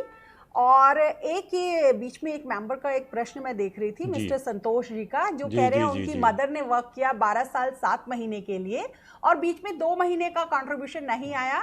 तो हाँ, क्योंकि 10 साल से ऊपर कंट्रीब्यूशन आया है, देखिए आपने स्पेसिफिकली लिखा है कि सिर्फ 2 महीने के लिए कंट्रीब्यूशन नहीं आया, तो मैं ये मान के चल रही हूँ कि 12 साल 7 महीने का उनका कंट्रीब्यूटरी सर्विस है, जिसका पेंशन का कंट्रीब्यूशन एम्प्लॉयर ने जमा कराना था, और कराया हो चाहे नहीं कराया हो तो उनको पेंशन अवश्य मिलेगी। She will get pension. अगर वो क्या कहते हैं जॉब छोड़ जाएंगी, अभी वो 52 साल की हैं, जब भी वो जॉब छोड़ेंगी, उनकी जॉब छूटेगी, उस दिन से उनको पेंशन की इंटाइटलमेंट हो जाएगी। 58 साल से पहले अगर वो पेंशन लेंगी तो उसको हम अर्ली पेंशन कहते हैं, जिसमें हम 4% पर साल की दर से रिड्यूस कर देते हैं पेंशन को। तो अगर वो 58 पे लेंगी तो उनको पूरी पेंशन मिलेगी, उसमें कोई रिडक्शन नहीं होगा, तो उनको ज़रूर पेंशन मिलेगी। और आप ये ज़रूर लीजिएगा, और आप प्लीज़ इंश्योर कराइए कि आपके मदर का जो भी यूएन है वो जनरेट हो रखा हो एम्प्लॉयर ने, वो आधार से लिंकेज हो, ऑलरेडी उनके सारे डिटेल्स हमारे पास हो। कहीं कोई डिटेल्स में अगर गलती हो तो अभी आपके पास टाइम है, अभी उनको पेंशनर बनने में समय, आप वो सब कुछ चीज़ें अपनी ठीक करा दीजिए, ताकि जब वो पेंशन के लिए इंटाइटल्ड हो उस समय आपको कोई दिक्कत ना आए कि ये नाम नहीं टैली हो रहा या फादर्स नेम नहीं टैली हो रहा। तो ये सारी चीज़ें आप अपनी मदर की प्लीज़ चेक करवा के पहले से सब कुछ ठीक ठाक रखिए। जी देखिए, बहुत सारे और भी सवाल आते जा रहे हैं, और आपने बहुत समय दिया आज हमको। सवालों का कोई अंत मुझे दिख नहीं रहा है। मुझे लगता है कि हमको एम्प्लॉयज़ पेंशन स्कीम पे एक सेशन और करना पड़ेगा। हम पीछे नहीं हटेंगे, हम एक क्या 2 सेशन 3 सेशन भी कर सकते हैं, अगर लोगों के सवालों का पूरा जवाब नहीं जाएगा तो। फिर भी क्या हम 1-2 सवाल और ले लें? जी अवश्य, ज़रूर। जी, तो एक सवाल मैं लेता हूँ। वीर हैं हमारे यूट्यूब पे, जो कह रहे हैं कि I have taken scheme certificate unintentionally and I want withdrawal benefit, is it possible?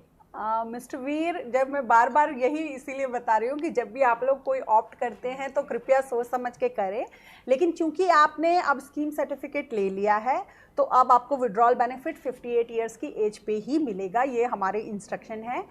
मैं आशा करती हूँ आप अभी यंग हैं तो आप कहीं ना कहीं दूसरी जगह ज्वाइन करेंगे तो वहाँ पे ये वाली जो सर्विस है वो आपकी ऐड हो जाएगी।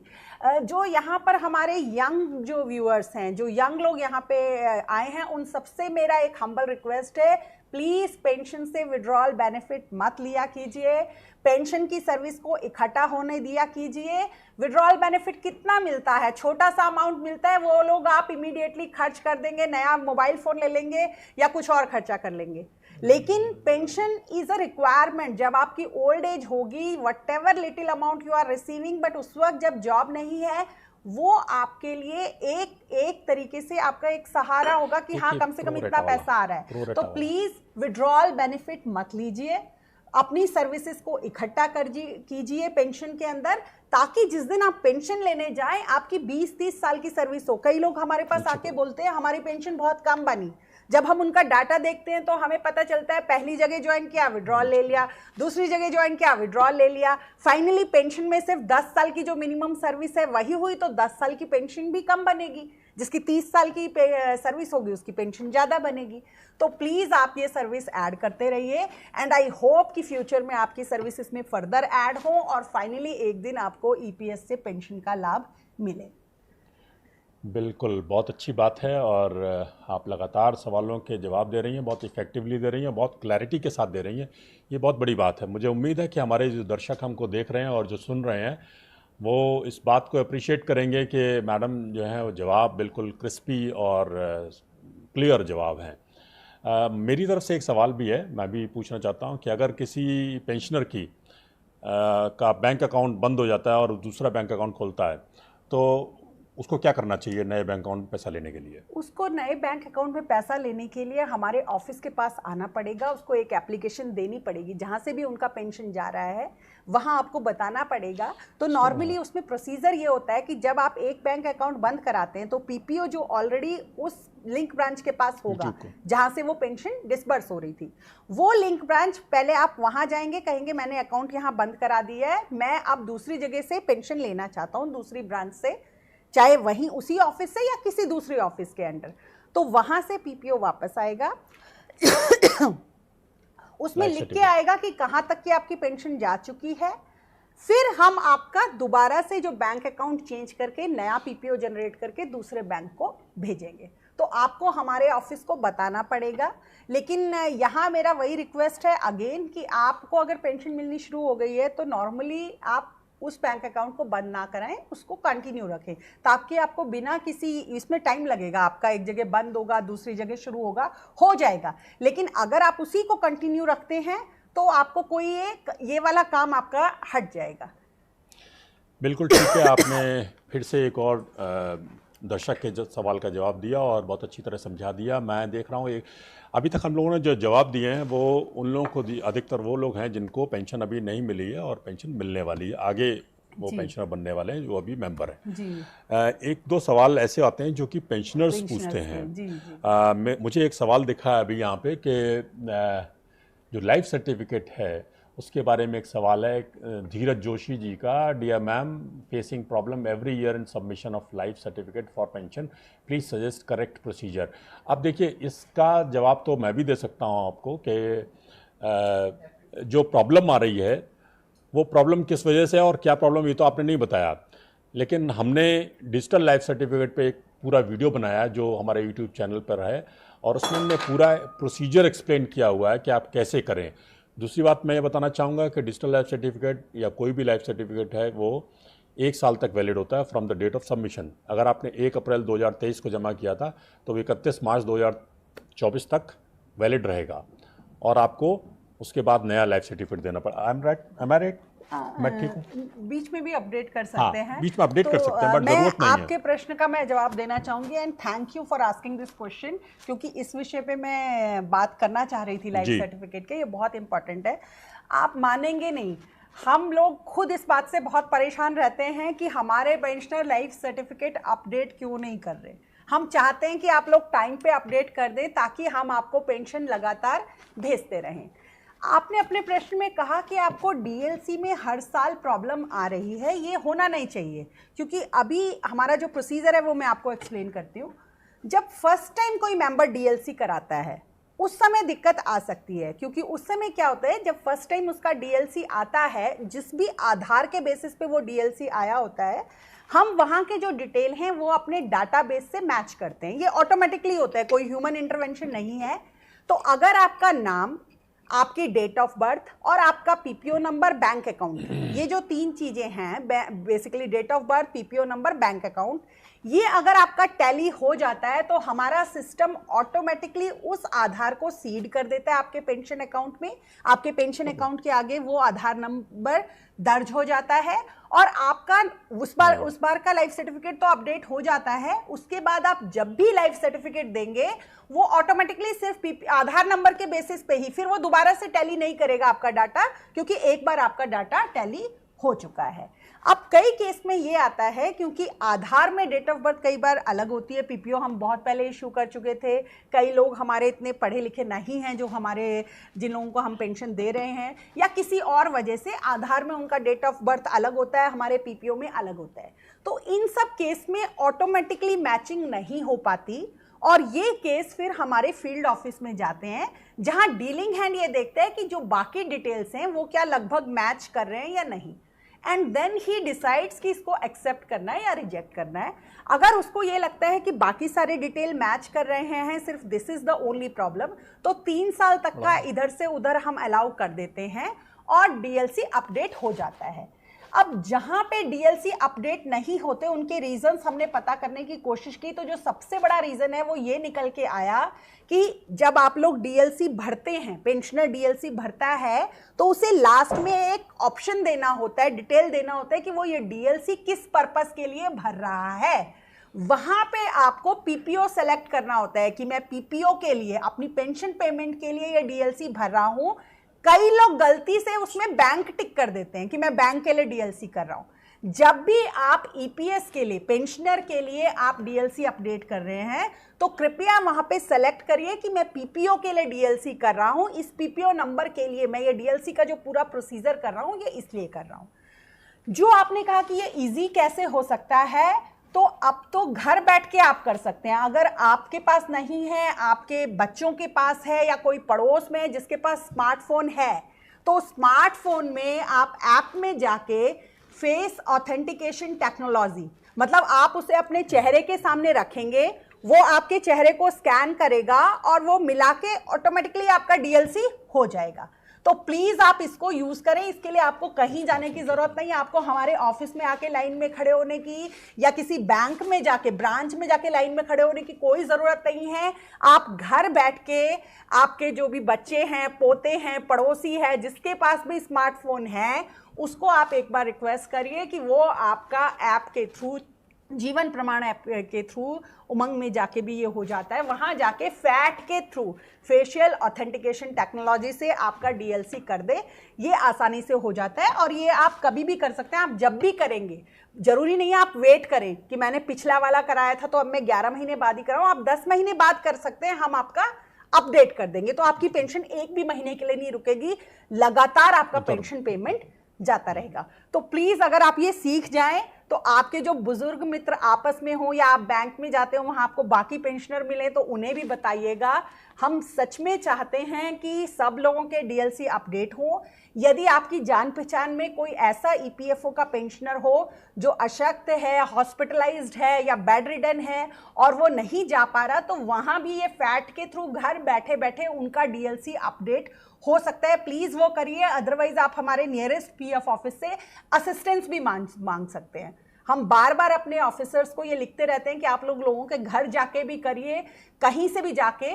तो आप इस विषय में जो जानकारी आपको यहाँ मिली, कई बार क्या होता है मेंबर पेंशन के बाद विडोज को नहीं पता होता कि अब हमें आगे पेंशन मिलनी है। हर मेंबर पेंशन के बाद अगर मेंबर की डेथ होती है, जहां भी ईपीएफओ ने पेंशन दी है मेंबर को, मेंबर की डेथ के बाद विडो को पेंशन मिलनी है। तो कृपया अपनी, अगर आप पेंशन ले रहे हैं हमसे, तो अपनी वाइफ्स को ये बात बता के रखिए ताकि उन्हें पता हो कि आगे उनको ये बेनिफिट लेना है। आप किसी और को जानते हैं तो उनको बताएं ताकि लोग अपना बेनिफिट हमसे ले सकें और कोई डिले उसमें ना हो। जी जी बिल्कुल। ईपीएफओ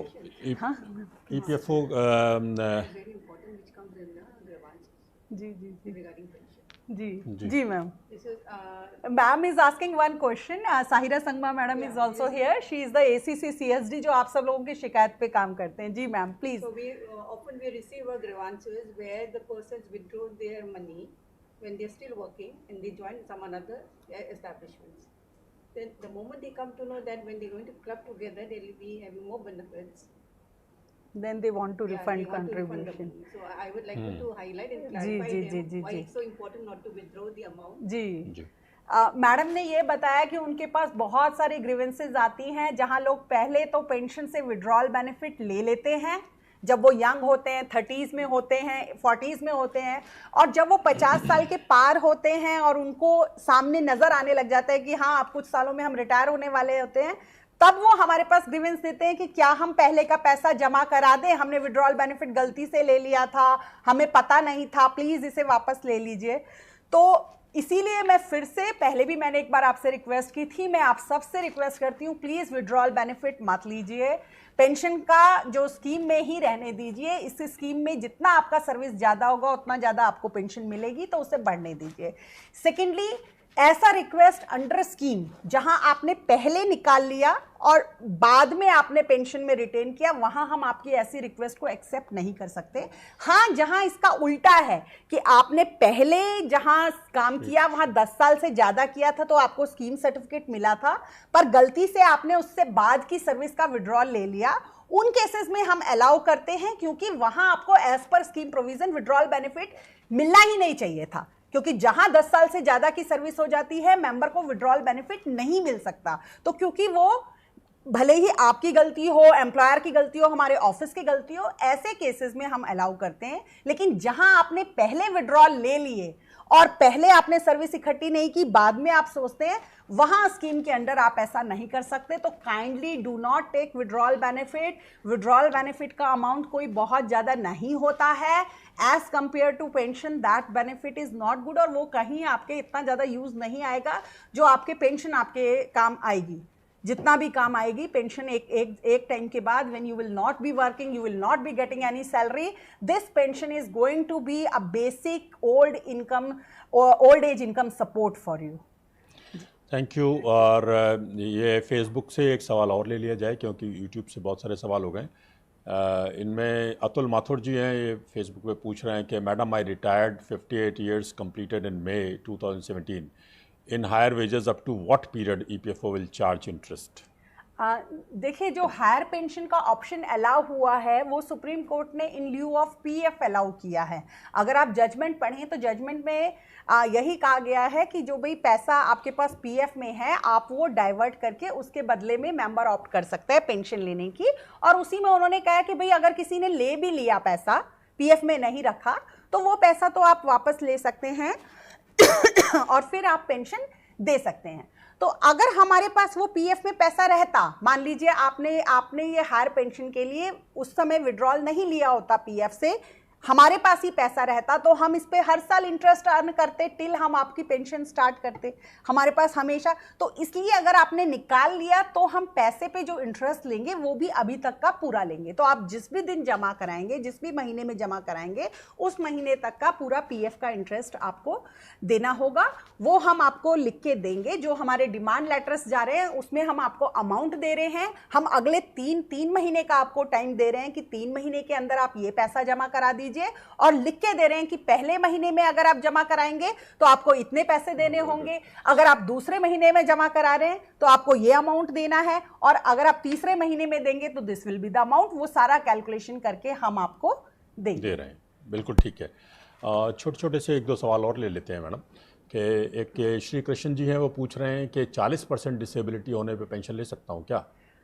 देखिए, इसमें जो डिसेबिलिटी है, इसका जो प्रोसीजर है, हम खुद भी चाहते हैं कि हम इसको और सिंप्लीफाई करें। हो सकता है फ्यूचर में हम सिंप्लीफाई करें, लेकिन अभी जो प्रोसेस है उसके हिसाब से जो आपका डिसेबिलिटी हमारे ऑफिस में आएगा, वो इसे एक मेडिकल बोर्ड को रेफर करेगा। वो ये बताएगा कि क्या आप डिसेबिलिटी पेंशन जो मेंबर को मिलती है वो तब मिलती है जब वो एग्जिस्टिंग जो काम कर रहा था, जहां वो सर्विस कर रहा था, उस डिसेबिलिटी की वजह से अब वो आगे नहीं कर पा रहा और उसकी जॉब छूट गई है। तो अगर ये जो आपका 40% का डिसेबिलिटी हुआ, इसी की वजह से आपका डेट ऑफ, जो आपका रीजन ऑफ एग्जिट आना चाहिए, again it is very important कि एम्प्लॉयर आपका रीजन ऑफ एग्जिट क्या लिख रहा है, वो रेजिग्नेशन ना लिखे, वो उसमें लिखे कि आपका रीजन ऑफ एग्जिट है परमानेंट टोटल डिसेबलमेंट, कि आप डिसेबल्ड हो गए, अब आप वो जॉब नहीं कर पा रहे। तो अगर ये सारी रिक्वायरमेंट पूरी होती हैं तो आपको 40% पे भी जो डिसेबलमेंट पेंशन है वो जरूर मिलेगी। एक स्कीम सर्टिफिकेट पे एक सवाल और ले लेते हैं कि in case scheme certificate has been lost, please suggest how to claim pension for that period. देखिए, जो हम कोशिश कर रहे हैं अभी इमीडिएटली नहीं, हम कुछ महीने इसमें थोड़ा टाइम लगेगा। कुछ टाइम बाद जो हमारा नया सिस्टम आएगा उसमें तो आपको डुप्लीकेट एक और स्कीम सर्टिफिकेट के लिए अप्लाई नहीं करना पड़ेगा। आपका हम उसी बेसिस पे पेंशन दे देंगे। लेकिन अगर आपको आज की डेट में पेंशन लेना है तो इसके लिए देयर इज़ अ प्रोसीजर कि आपको एक एफिडेविट देना होता है, क्योंकि अभी हमारे अलग अलग ऑफिसेस के डाटाबेस डिफरेंट जगह पे हैं, तो वी डोंट वांट कि एक ही स्कीम सर्टिफिकेट दो जगह यूज हो जाए। तो आपको उसके लिए एक इंडेमनिटी बॉन्ड देना पड़ेगा, आपको उस ऑफिस को रिक्वेस्ट करना पड़ेगा। अगर आप उसी ऑफिस से पेंशन ले रहे हैं तो आप उन्हें कह सकते हैं कि ये मेरा स्कीम सर्टिफिकेट है, this is the scheme certificate number, या रिकॉर्ड से आप ले लें कि ये स्कीम सर्टिफिकेट नंबर था और मैंने कहीं और इसको सरेंडर नहीं किया, कहीं और ये काउंट नहीं हुआ है, ये मैं अपना इसमें इंडेमनिटी बॉन्ड लगा रहा हूँ कि अगर ये पाया गया कि स्कीम सर्टिफिकेट कहीं और मिसयूज हुआ है तो I will reimburse EPFO for that, और उसके बेसिस पे वो ऑफिस आपके जो भी बेनिफिट हैं वो रिलीज कर देंगे। मैम देखिए, बहुत सारे सवाल हैं, सवालों का कोई अंत मुझे दिखता नहीं है। हम इस तरह दिन भर ये प्रक्रिया जारी रख सकते हैं, लेकिन एक बहुत महत्वपूर्ण सवाल आया है जी। जो बहुत सारे लोग जानना चाहेंगे और जिसके बारे में बहुत कन्फ्यूजन रहता है, वो सुखविंदर जम्वाल जी का सवाल है कि madam, if any person gets salary of less than 15,000 and after increment his salary increases from 50,000, in that case he is eligible for EPS only up to 15,000। जी, इसमें इसके मेरे ख्याल से दो पार्ट होंगे कि पहले तो मेंबर बनेगा और फिर उसके बाद जी क्या होगा। जी, तो जो आपने कहा, ये पहले भी मैंने बताया था कि पेंशन स्कीम का मेंबर ही वो बन सकता है 1/9/14 के बाद जिसकी सैलरी 15,000 से ज़्यादा ना हो। तो अगर 15,000 तक का आपका 15,000 या उससे कम आपकी सैलरी थी तो आप इमीडिएटली मेंबर बनेंगे। एक बार आप ईपीएस के मेंबर बन गए तो उसके बाद चाहे आपकी सैलरी 1 लाख हो जाए, 1 करोड़ हो जाए, उससे हमें फर्क नहीं पड़ता। आपका ईपीएस में कंट्रीब्यूशन आता रहेगा मैक्सिमम 15,000 पर, सिर्फ 15,000 तक आपका आएगा। जब भी वेज सीलिंग कोई स्टैटिक नहीं है, ये टाइम टू टाइम चेंज होती रहती है। जैसे बहुत कुछ आप सब लोगों को भी ध्यान होगा, पहले 5,000 थी, फिर 6500 हुई, फिर 15,000 हुई, तो फ्यूचर में भी बढ़ सकती है। तो जो भी वेज सीलिंग किसी टाइम पे होगी वहीं तक कंट्रीब्यूशन आएगा। नए मेंबर्स के लिए जिन्होंने 2014 के बाद ज्वाइन किया है उनके लिए हायर सैलरी पे, हायर वेजेस पे कंट्रीब्यूट करने का कोई प्रोविजन स्कीम में नहीं है। उनका हम सिर्फ वेज सीलिंग तक ही लेते हैं और उसी बेसिस पे हम पेंशन देते हैं। तो आपके सवाल के हिसाब से उसका 15,000 पर वो ईपीएस के लिए एलिजिबल रहेगा और उसका पीएफ कटता, बाकी उसका पीएफ में चला जाएगा। जो बाकी बैलेंस है वो उसका पीएफ में ही रहेगा, क्योंकि बाकी बचा हुआ पैसा पीएफ में, एम्प्लॉयर को पूरा 24% जमा कराना होगा, बाकी पैसा उसका पीएफ में रहेगा। जी, मेरा ख्याल है अब इनके सवाल का जवाब इनको मिल गया होगा और ये संतुष्ट हो गए होंगे। मैं एक आध सवाल और ले लेता हूँ, बस इसके बाद हम समाप्त करना चाहेंगे इसको। एक सवाल ये आया है कि दिव्येंदु बोस का है, dear ma'am, I transfer my EPFO account from previous company to present company but pension amount not transferred, how we can complete, please explain. जो आपका प्रश्न है उससे मुझे ऐसा लगता है कि हो सकता है आपका एग्जेम्प्टेड एस्टैब्लिशमेंट रहा हो, क्योंकि नॉर्मली अदरवाइज पीएफ और पेंशन एक साथ ट्रांसफर होता है। तो शायद आपने एग्जेम्प्टेड से पीएफ ट्रांसफर करा दिया, लेकिन जो वहाँ पे पेंशन हमारे जिस आरपीएफसी के पास था वहाँ से आपने उसकी पेंशन की सर्विस ट्रांसफर नहीं कराई, तो आप उसके लिए अपना रिक्वेस्ट डाल सकते हैं, क्लेम डाल सकते हैं कि मेरा पेंशन का सर्विस जो है वो ट्रांसफर करा दिया जाए। अदरवाइज आप स्कीम सर्टिफिकेट भी ले सकते हैं। वेरी सून हम लोग जब ऑटोमेटिक ये ट्रांसफर्स वगैरह खत्म हो जाएंगे, ऑटोमेटिकली यूएन से लिंक सारी सर्विसेज की अकाउंटिंग एक साथ हो जाएगी, फिर आपको ये सब प्रोसीजर करने की ज़रूरत नहीं होगी। कुछ होपफुली नेक्स्ट ईयर तक या उससे नेक्स्ट ईयर तक आपका ये सारा काम ऑटोमेटिकली होने लग जाएगा।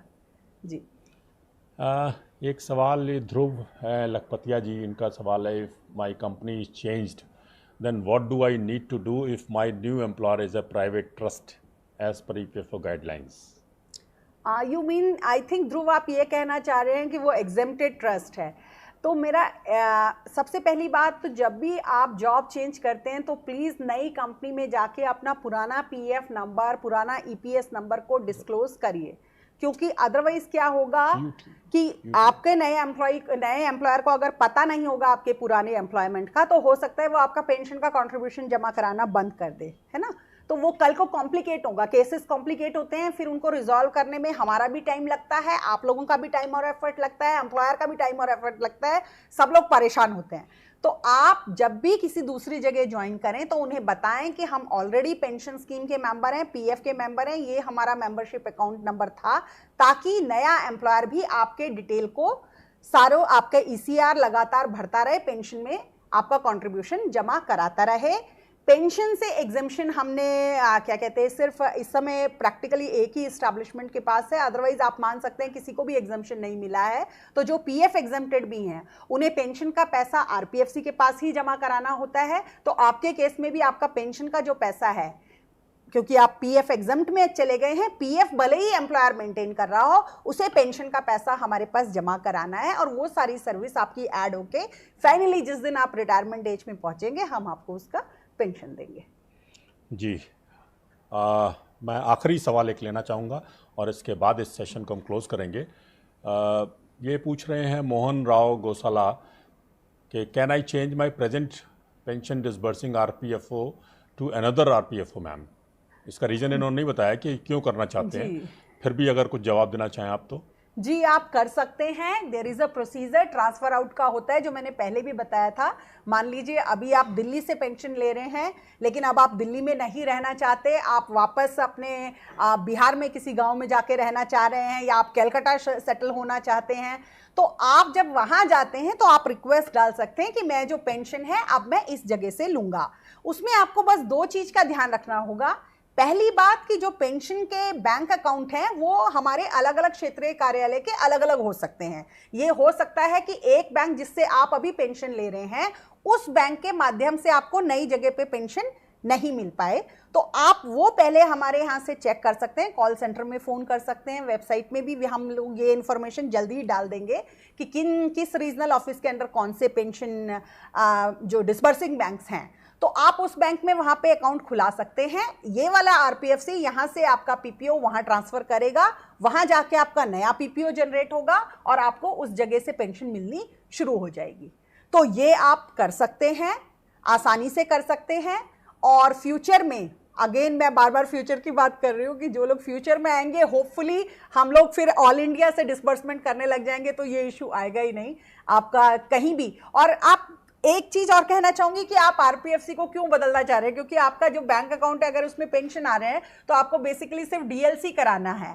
DLC is the only thing, and DLC can be done anywhere for any bank account, any PPO. बस आप पीपीओ सेलेक्ट कर लीजिएगा ईपीएफओ का, तो आप भले ही अब अगर बिहार में रहना चाह रहे हैं और आपको दिल्ली में किसी बैंक से पेंशन मिल रही है तो वो अभी भी कंटिन्यू रहेगी, आप वहां से time to time life certificate करा सकते हैं, उसमें कोई दिक्कत नहीं आएगी। मतलब जरूरी नहीं है कि आप ट्रांसफर कराएं, आप कराना चाहते हैं तो आप करा सकते हैं, बट मेरी रिक्वेस्ट यही होगी कि ट्रांसफर कराने की जगह आप अपना डीएलसी वगैरह वहां से अपडेट करते रहिए, तो आपकी यहीं से पेंशन जाती रहेगी। तो मोहन राव जी का सवाल तो बहुत अस्पष्ट था, उसमें बहुत सारी चीज़ें नहीं थी जो उन्होंने पूछना चाहा होगा, शायद नहीं पूछ पाए, लेकिन मैडम ने जो जवाब दिया वो सारे एस्पेक्ट्स को लेते हुए जवाब दिया जो कि संभव था कि उनके मन में रहे होंगे। तो आज का सेशन हमने 1 घंटे के लिए प्लान किया था, लेकिन अब तक 1.5 घंटा हो गया है और सवालों की संख्या कम नहीं हो रही है, सवाल लगातार बढ़ते जा रहे हैं। मुझे लगता है कि हम एक सेशन और करेंगे, लेकिन उससे पहले हम आज के सेशन में आप सबसे विदा लेना चाहेंगे, और मैं आप सबकी तरफ से और अपनी तरफ से, अपने CNPR डिवीज़न की तरफ से जो कि इस पूरे सोशल मीडिया को हैंडल करता है ईपीएफओ में, अपराजिता मैडम का बहुत बहुत धन्यवाद करते हैं। आपका बहुत धन्यवाद, थैंक यू कि आप आए और आपने हमारे व्यूअर्स का, हमारे मेंबर्स का के सवालों का जवाब दिया और बहुत क्लियरली जवाब दिया। इस तरह के सेशन मुझे लगता होते रहेंगे अगर आप चाहेंगे तो हमको ज़रूर फीडबैक दीजिएगा, ज़रूर बताइएगा कि आपको सेशन कैसा लगा। जिन लोगों के सवाल नहीं हम ले पाए उनसे हम माफ़ी चाहते हैं और हम कोशिश करेंगे कि एक सेशन और करें अगर आपके सवालों के जवाब देने ज़रूरी हुए तो। मगर उससे पहले हम चाहेंगे कि आप हमारे यूट्यूब चैनल और हमारे सोशल मीडिया हैंडल्स को सब्सक्राइब करें और उसमें देखें वो वीडियोस जिनमें आपके अधिकतर सवालों के जवाब दिए गए हैं। मुझे उम्मीद है कि आप उसके बाद संतुष्ट हो जाएंगे और हमको दूसरा सेशन नहीं करना पड़ेगा, लेकिन करेंगे अगर ज़रूरत पड़ी तो। बहुत बहुत धन्यवाद, शुक्रिया, thank you, goodbye. Thank you आप सब लोगों का यहाँ आने के लिए, थैंक यू।